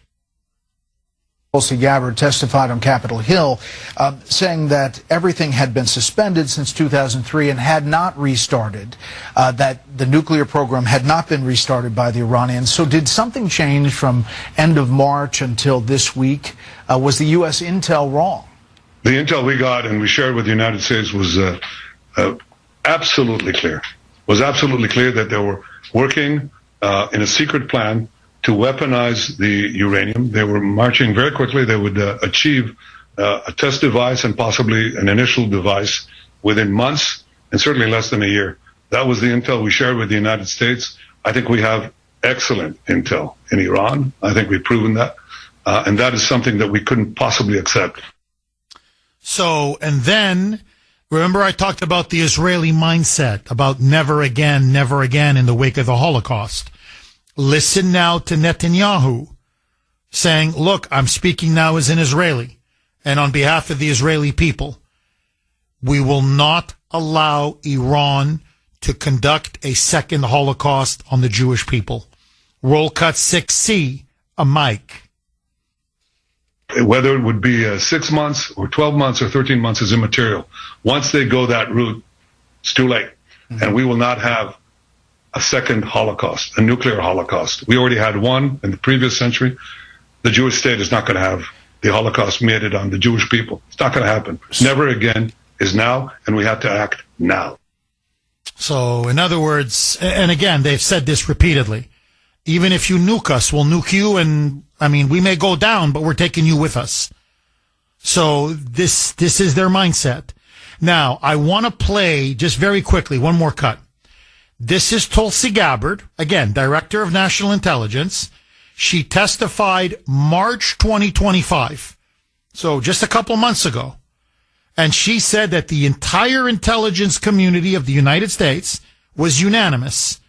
Iran is not building a nuclear weapon, and that the Ayatollah Ali Khamenei has not authorized the resumption of a program that he suspended in 2003. Roll cut 9, Mike. The IC continues to assess that Iran is not building a nuclear weapon, and Supreme Leader Khamenei has not authorized the nuclear weapons program that he suspended in 2003. The IC continues to monitor closely if Tehran decides to reauthorize its nuclear weapons program. So IC stands as shorthand for intelligence community. So IC stands for intelligence community. Now, just very quickly, and then I want to get your reaction to this. Now, Tucker is convinced, and many around him, that Bibi is playing Trump. He says, look, our own, director of national intelligence, this is Tucker's argument, has come out and said, no, they're not building the bomb. They're not on the path to the bomb, that we are being snookered, manipulated, and lied to by Bibi. Because Bibi wants a war with Iran. Bibi wants to take out the mullahs. And by attacking Iran, the goal is to eventually drag us into that war, by hook or by crook. And so that they have presented fake intelligence. Okay, that's the accusation. Now, on the other side, and this is Trump's view and that of his national security team, they say, no, we've seen the Israeli intelligence. It's rock solid. It is raw. They have caught things that our intelligence community missed because they have Mossad and they have their operatives deeply embedded in Iran, places that we don't have. So the intel that they gave us, they believe was 1,000% credible. That's what convinced Trump to give Bibi the green light. So the question now is, who do you believe? Who's telling us the truth? 617-266-6868 is the number. Adrian in New Mexico. Thanks for holding, Adrian, and welcome. Good morning, Jeffrey. Hi, Adrian. So, regarding what you just brought up, I don't trust anything. I don't believe anything that Benjamin Netanyahu even says. I would tend to believe Tulsi Gabbard over Netanyahu any day of the week. But I wanted to mention, I am 100% against President Trump involving the USA in this war that Israel started. I don't know if anyone has brought this up, but I think that what would happen is this would lead to World War III. It has already been reported that both Pakistan, who already has nuclear weapons, and China have pledged their support for Iran after Israel's attack on Iran. This is Israel's war. This is not America's war. President Trump needs to put America first and not put Israel first. We have way too many domestic problems in the United States that still need to be fixed. President Trump is allowing himself to be distracted by Benjamin Netanyahu, and I'm concerned that President Trump has already forgotten about all the riots that were taking place last week in Los Angeles and riots that were taking place across the country this past weekend. You know, my prediction is that this summer is going to be just like the summer of 2020, when we're going to have riots all across the country. President Trump has got to keep his eye on the ball and not be distracted by this. Adrian, what has so far, I'm just curious, what has Trump done vis-a-vis Israel that you say you object to? Is it the fact that he has given Bibi the green light, that he's publicly supported him? Is it the fact that he's provided weaponry and financial assistance?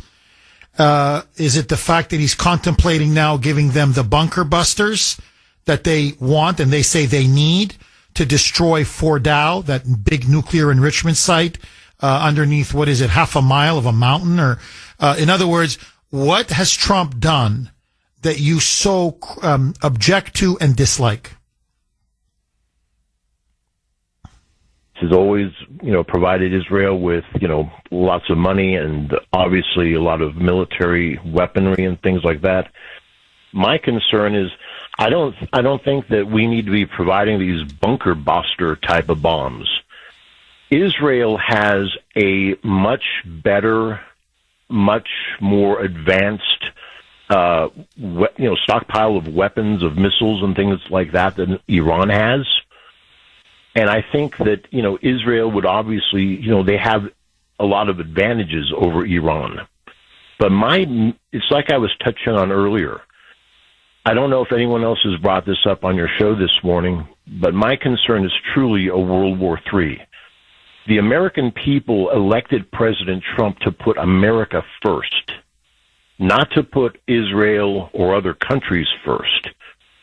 We don't want to be in these wars. We still have the war going on between Russia and Ukraine.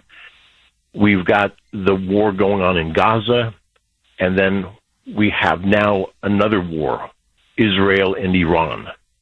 We don't need to be involved. That's really what my main concern is.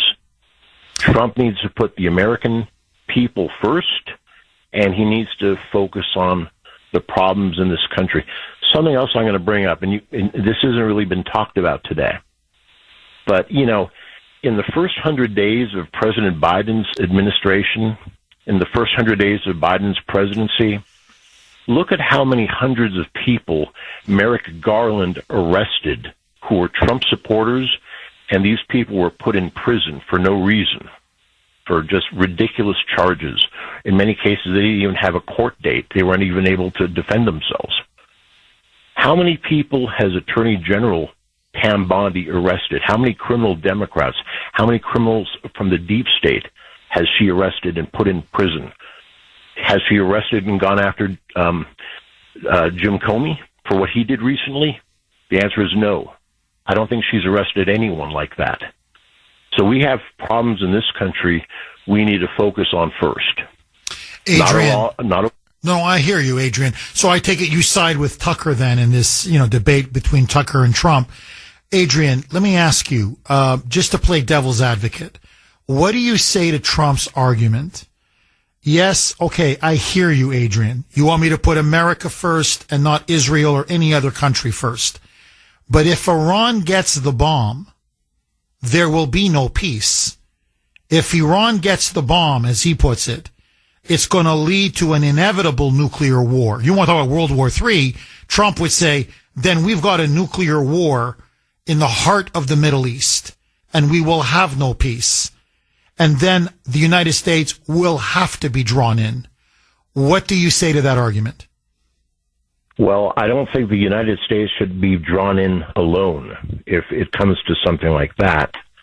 But, if I remember correctly, Benjamin Netanyahu has been going on since I think it was, 9/11, September 11th of 2001. He's been going on about, the Iranians are just weeks away from having nuclear weapons. And, he always brings that up. In my opinion, Netanyahu is a warmonger.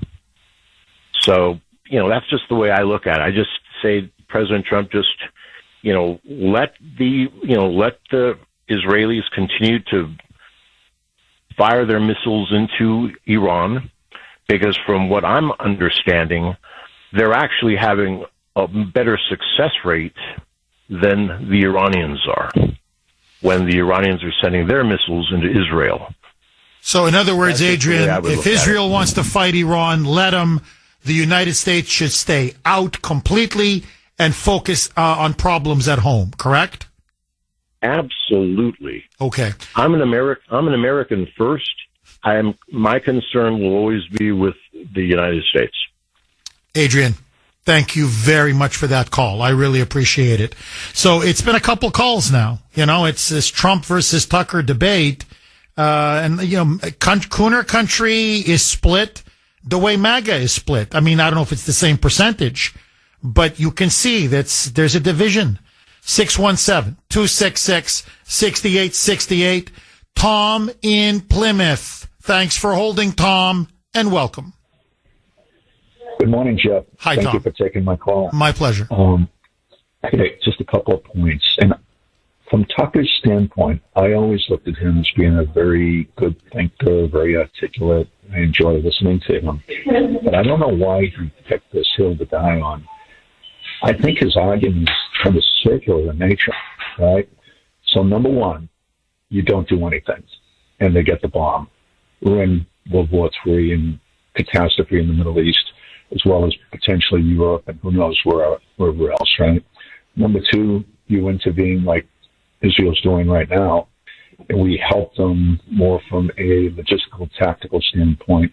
You know, maybe it is the bunker buster or shooting down missiles that are coming over Tel Aviv. That's the least we should do. We've got to eliminate these guys. We have a chance to do it now, thanks to Israel's intelligence and their military. We have to get rid of them. We got to wipe them off the face of the earth, number one. So I think Tucker's argument is not correct. Number two, Obama doesn't get the credit that he deserves for enabling them, putting them on the path to have these nuclear weapons. And I think Obama wants to be the 12th imam. And I'll stop there. Well, Tom, I got to tell you, the second point in particular is, I think, brilliant, absolutely brilliant. There's no question. He empowered Obama. He empowered the mullahs. He enriched the mullahs. I mean, he flooded them with billions of dollars. That's why they were able to build up these terrorist proxies, this vast terrorist network. And my God, the destruction, the death. And you're right.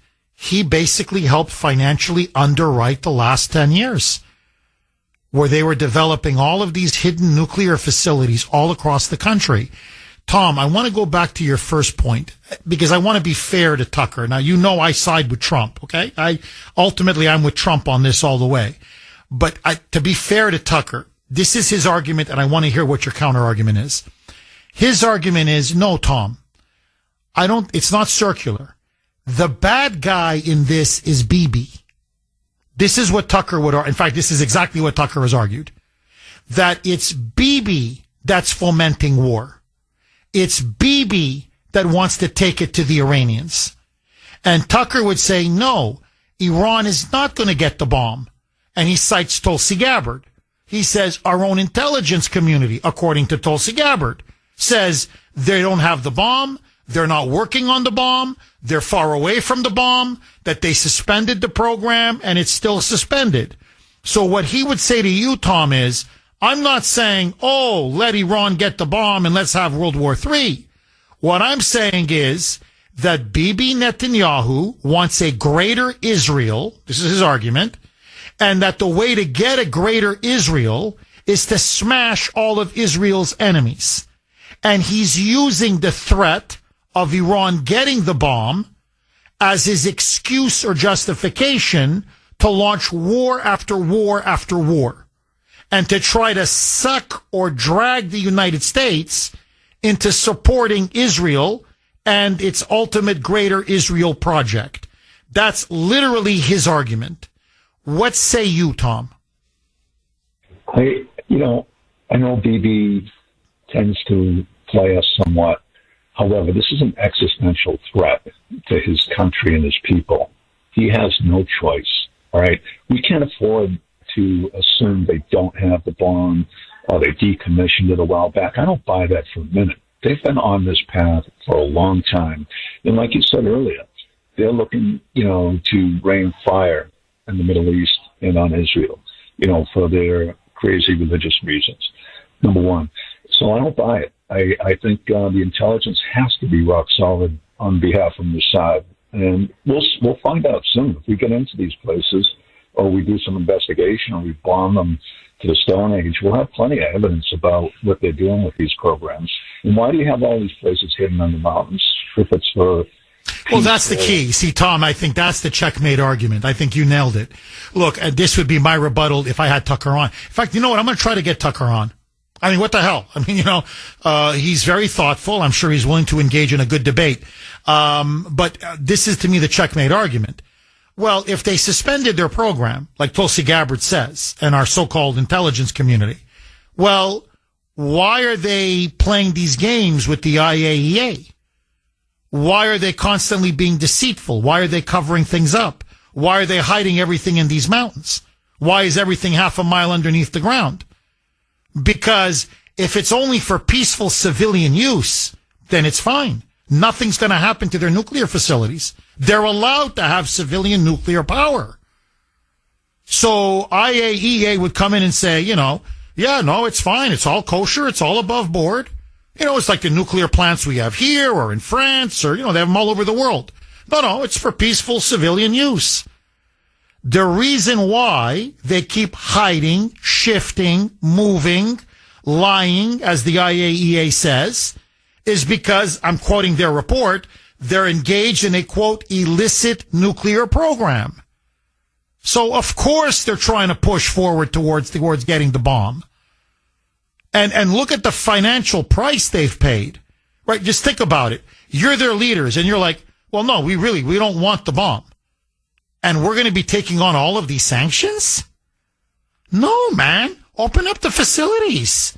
Let them see. So the IAEA gives us a clean bill of health, and then they can lift the sanctions. So to me, the fact that they're willing to take the sanctions, weather the sanctions, and play all of these games with the UN shows to me, Tom, beyond a shadow of a doubt, hey, look, I never heard of an honest nuclear reactor being hidden half a mile underneath a mountain. Like, no, I'm sorry, I don't buy it. So I think, Tom, that to me is the checkmate argument. So, and I think they're asking of Israel to accept something that they would never allow the United States to accept. Here, nuclear missiles by the Soviet Union 90 miles off the coast of Florida in Cuba. Well, what did we do? We're willing to go to nuclear war. So if we find it unacceptable to have nuclear missiles 90 miles off of our coast, Israel's going to find it acceptable that the mullahs in Tehran have a nuclear bomb. And remember, they're not a country of 340, 350 million, a continent. This is a very small country with, 10 million people, 7 million Jews. One bomb, it's over. Literally, one bomb, and the Jews are done. So, no, I'm sorry. Bibi shall fight. Bibi shall be right. Hey, yo, Jeff Kuhner, Boston's Bulldozer, 617-266-6868 is the number. Alex in the great state of Florida. Thanks for holding, Alex, and welcome. Hey, Jeff, I have a few questions for you. Yes, go ahead, Alex. Do you remember when Jesus was called to the altar or the stage, and it was either he was going to be killed or Pontius Pilate was going to be killed? Do you remember that? Well, actually, Alex, I believe, for Alex, the way you phrased it, do I remember? I wasn't there, Alex. I'm getting old, but I'm not that old. You almost sound like my kids. They're always teasing me about my balding and my graying hair. And, you're old, Daddy. But no, Alex, I believe you're talking about the choice between Jesus and Barabbas, correct? Pontius Pilate said, I'm going to free one today. And you, the crowd, can pick a murderer and a thief, i.e. Barabbas, or Jesus. And, of course, the crowd yelled out, give us Barabbas, give us Barabbas.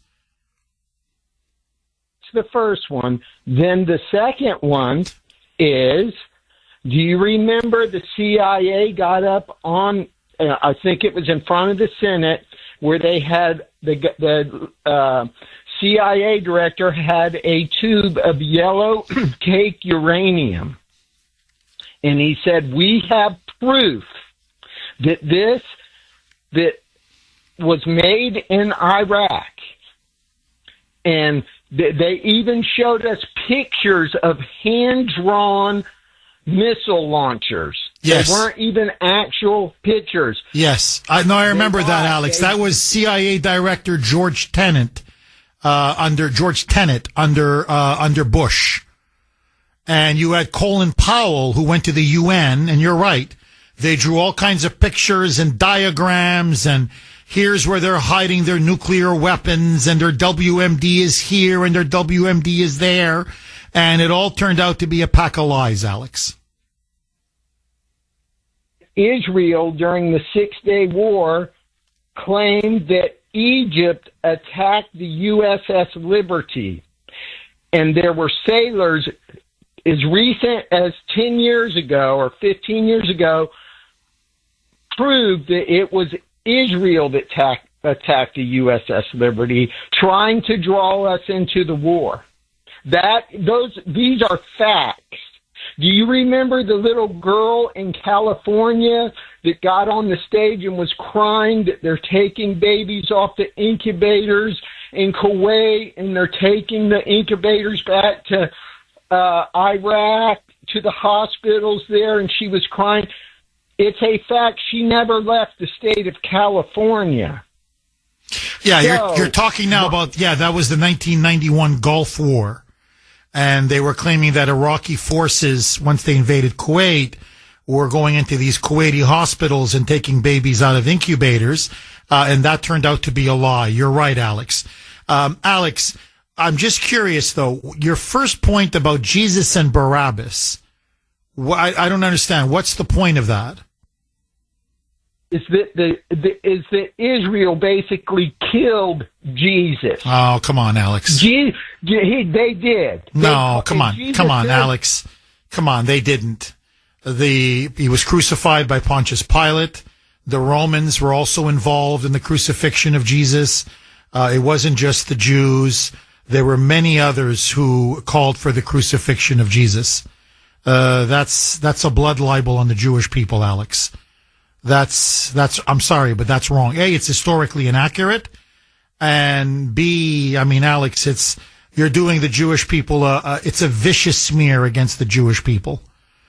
But I take it, Alex, your point is you're not a fan of Israel and you're not a fan of this attack on Iran. And I take it you side with Tucker Carlson. But I would leave the whole Jesus Barabbas thing out of your argument. It's just my suggestion. It's up to you, Alex. Alex, thank you very much for that call. 617. Again, now the Jews are to blame for killing Jesus. I mean, can we just argue the merits? A, it's not true. Okay, it's just not. Who's the guy that gave the order? It was, a Roman.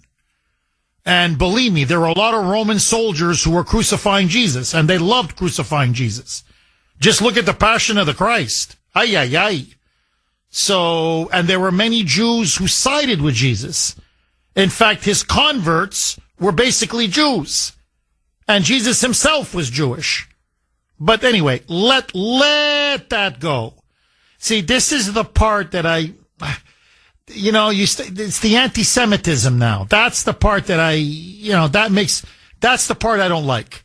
So let's just stick to Israel and Iran, and let's not go back 2,000 years. Diane in Lynn. Thanks for holding, Diane, and welcome.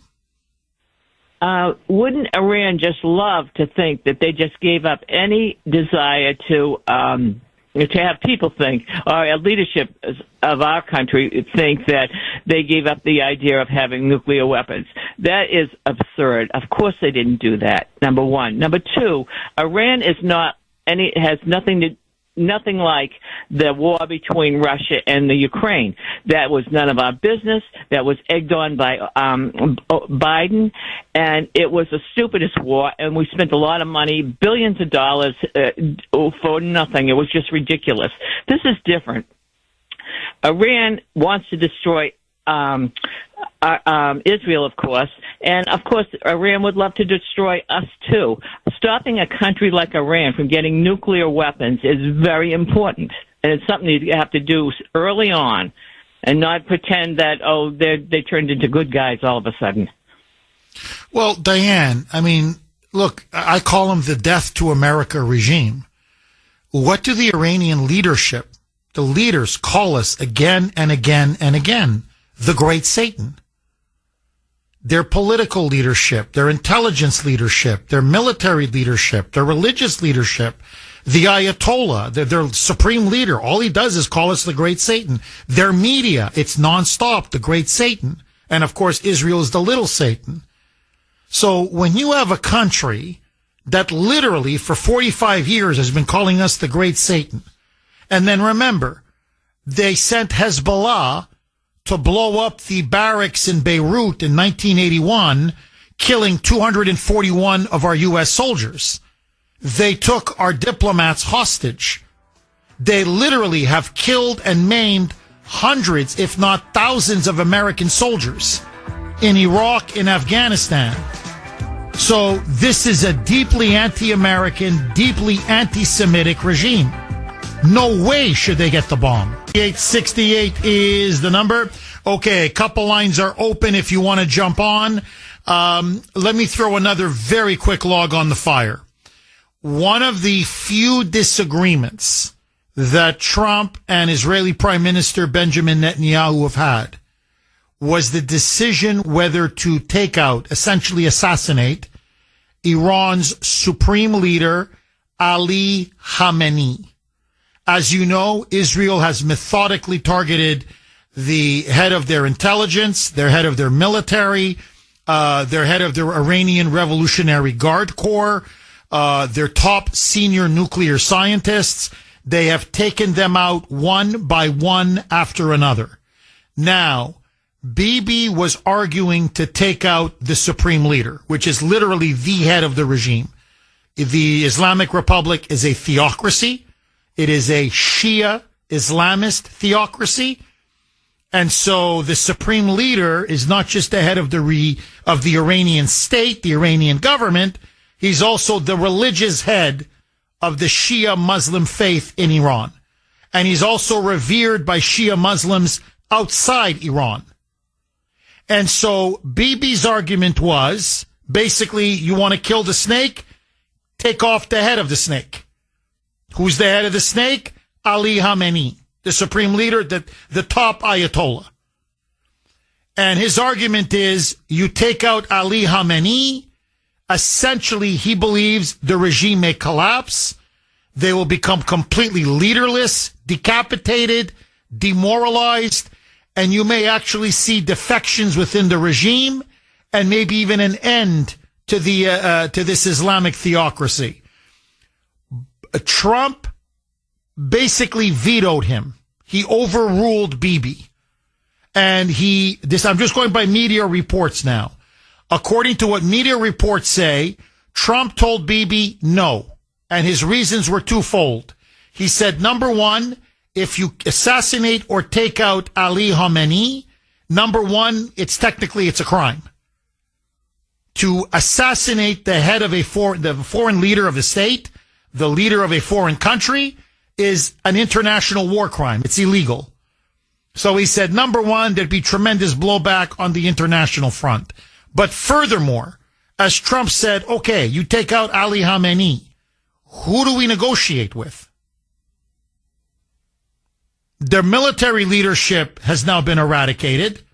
Their intelligence leadership has been eradicated. The Iranian Revolutionary Guard Corps, their leadership has been eradicated. So you take out the supreme leader, because they all take their orders from the supreme leader. So who do we negotiate with? You're now leaving it in a vacuum. And Trump's argument is, you may get someone younger, you may get someone even more radical, even more extreme, even more fanatical. So why would you do this? And even more than that, Trump said it could spark a larger, broader war. Why? Because now you're not just taking out a political person or, as I said, a military or intelligence, senior leader or official. You're striking now at the heart of the Shia Muslim faith. And so you could see Shia in Syria, Shiites in other parts of the region, go absolutely apoplectic because their supreme leader has now been assassinated by Israel. And so this could spark massive retaliation, terrorist attacks, uprisings in other countries like Syria, like in Egypt, in other countries where you do have Shia Muslims, like in Yemen. So his argument is we don't want to escalate, expand, or broaden the war. So, and apparently he's quite old. He's in his late 80s. He's fragile. He's been sickly. Frankly, it seems he's lost a lot of his gusto and oomph and energy. And so Trump believes better keep him in power because you don't know the guy that's behind him. That he is the symbol now of a sclerotic, ossified, dying old guard regime.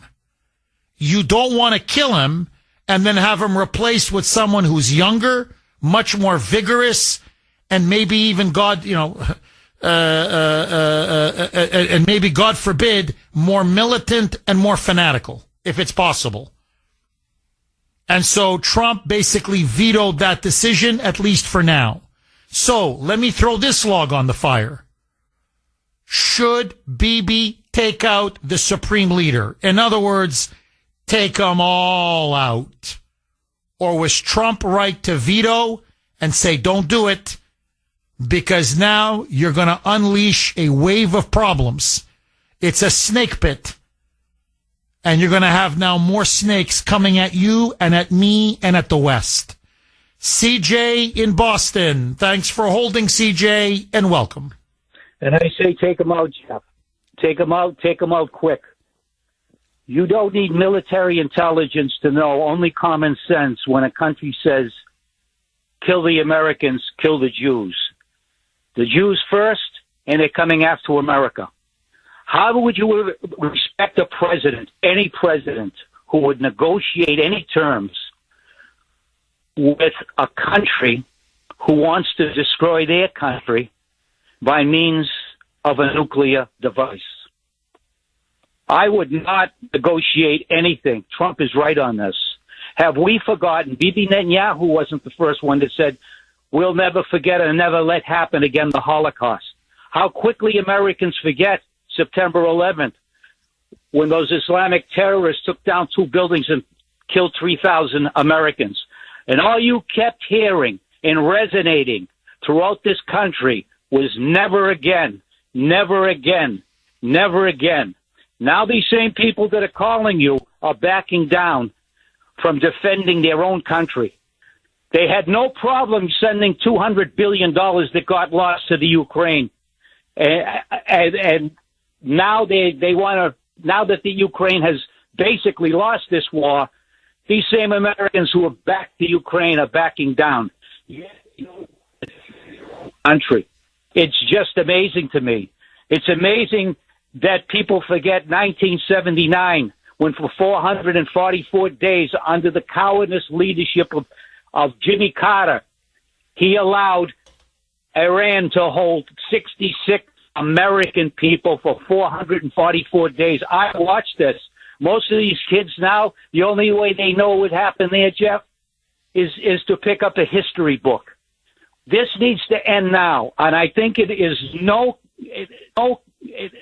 surprise that President Trump has advised the people to leave Tehran, the capital of Iran, because I believe in the next 2 to 3 weeks they are going to level that as to demoralize the Iranian people to a point where they may overthrow the mullahs. That is the only thing we talk about. We talk about military intelligence. Well, if these bunkers are half a mile down, what do they have? X-ray vision? Do we have people on the ground inspecting these so-called nuclear facilities? Well, CJ, look, I think you put your finger on it. That's what the IAEA, this UN watchdog, has been saying. They go like this Fordo enrichment site. They go, we haven't seen any of it. It's deep under the ground. We don't know what the hell they're doing down there. 617-266-6868 is the number. David in Watertown. Thanks for holding, David, and welcome. I respect very much the research that you do, so I'm going to ask you this question. President Trump has tried very hard to make friends with the leaders of many Islamic countries, but he has failed in Iran because their political philosophy is tied to the violence that Muhammad was an advocate for. Have you seen any evidence that the Islamic philosophers, theologians, have tried to modify their religion so that it's less violent? No. The short answer is no. I mean, I'm not saying there aren't individual imams, yes, but this is the crisis in a nutshell. I'll give it to you like in 30 seconds. The crisis in the entire Muslim world is that Islam has never had a reformation the way you've seen in Christianity and in Judaism and other faiths. But in many ways, Islam is still a religion stuck in the 7th century. And what you see in Iran is not an aberration of Islam, but it's Islam taken almost to its ultimate conclusion. They are fundamentalists. They take the Quran literally. They take Sharia law literally. They take the example and the teachings of Muhammad literally. And so that's why they believe that the mass murder of Jews is fine, that the mass murder of Christians is fine, that stoning gays and lesbians is fine because it's condoned in the Quran, that women must be covered. I mean, just to give you an example, I don't know if you saw that famous case. This poor woman, she even had a headscarf on. She just showed a little bit of her hair at the top of her forehead. And they arrested her and they hung her. They literally hung her. And that set off, a lot of, massive protests because even the Iranian people realize this is completely medieval and barbaric. But this is the problem. The Iranian culture, Iranian society, but the Islamic world in general is trapped 1,500 years in the past. And until they undergo a fundamental reformation, the way other religious faiths have, you can never live with them in peace. You can't. And the question I ask everybody, because everybody says, oh my God, this is so, so radical. I'm like, okay, show me where and when a thoroughly Islamic society, culture, civilization has lived peacefully with non-Muslims. Show me. 1,500 years. Show me. You can't. Nobody can. You can't show it to me in Asia. You can't show it to me in Africa. You certainly can't show it to me in the Middle East. And all you have to do is ask the Kurds of Iran how they're treated by the mullahs. There are still a few Jews left in Iran. Ask them how they're treated by the mullahs. The Christians are gone. Gone. Ask the Coptic Christians in Egypt how they're treated by Islam. Ask the Syrians, the Syrian Christians and the other minorities, the Druze, how they're treated now by the Islamists. So this idea that Islam is a religion of peace and tolerance, yes, many Muslims are, but that's because, frankly, they're more moderate. They don't interpret the Quran literally. But the more you get into the Quran and the more you try to abide by the Quran, and by the teachings of Muhammad, you end up with Iran. Other countries as well, but you end up with Iran, where they stone a woman because she doesn't cover her head. I mean, I can't think of anything, frankly, more primitive or more barbaric than that. So to think that these medieval, middle-aged, not even Middle Ages, it's the 7th century, it's even before the Middle Ages, to think that these 7th century barbarians, animals, frankly, you give them a nuclear weapon? The nuclear bomb? Oh my God. I mean, you're playing Russian roulette with the fate of the world. And that's why I'm telling you, no responsible Israeli leader, no responsible American leader, no responsible world leader would ever allow them to get the bomb. It's suicide. Ron, in the great state of Texas, I hate to do this to you, Ron. I've only got 1 minute left in the show. The floor is yours. Go. Okay, Jeff, thanks a lot. Listen, you're spot on what you say. Let me say one thing really, really fast, and that is about Jesus. He came to earth to die, and I know that's hard to say, but he is the Lamb of God. And without him dying, we will live in sin eternally. So let that be known to all these anti-Semites out there. I love Jesus. I am a Messianic Jew. I love Jesus, but that was his purpose. That's why he died on the Passover. People could look it up. Look, the Marines that died back in Beirut, that was at the hands of Iran. I mean, Hezbollah, wielded the knife. But it was the Iranians who put the knife in their hand and directed them to do it. That's what I'm saying.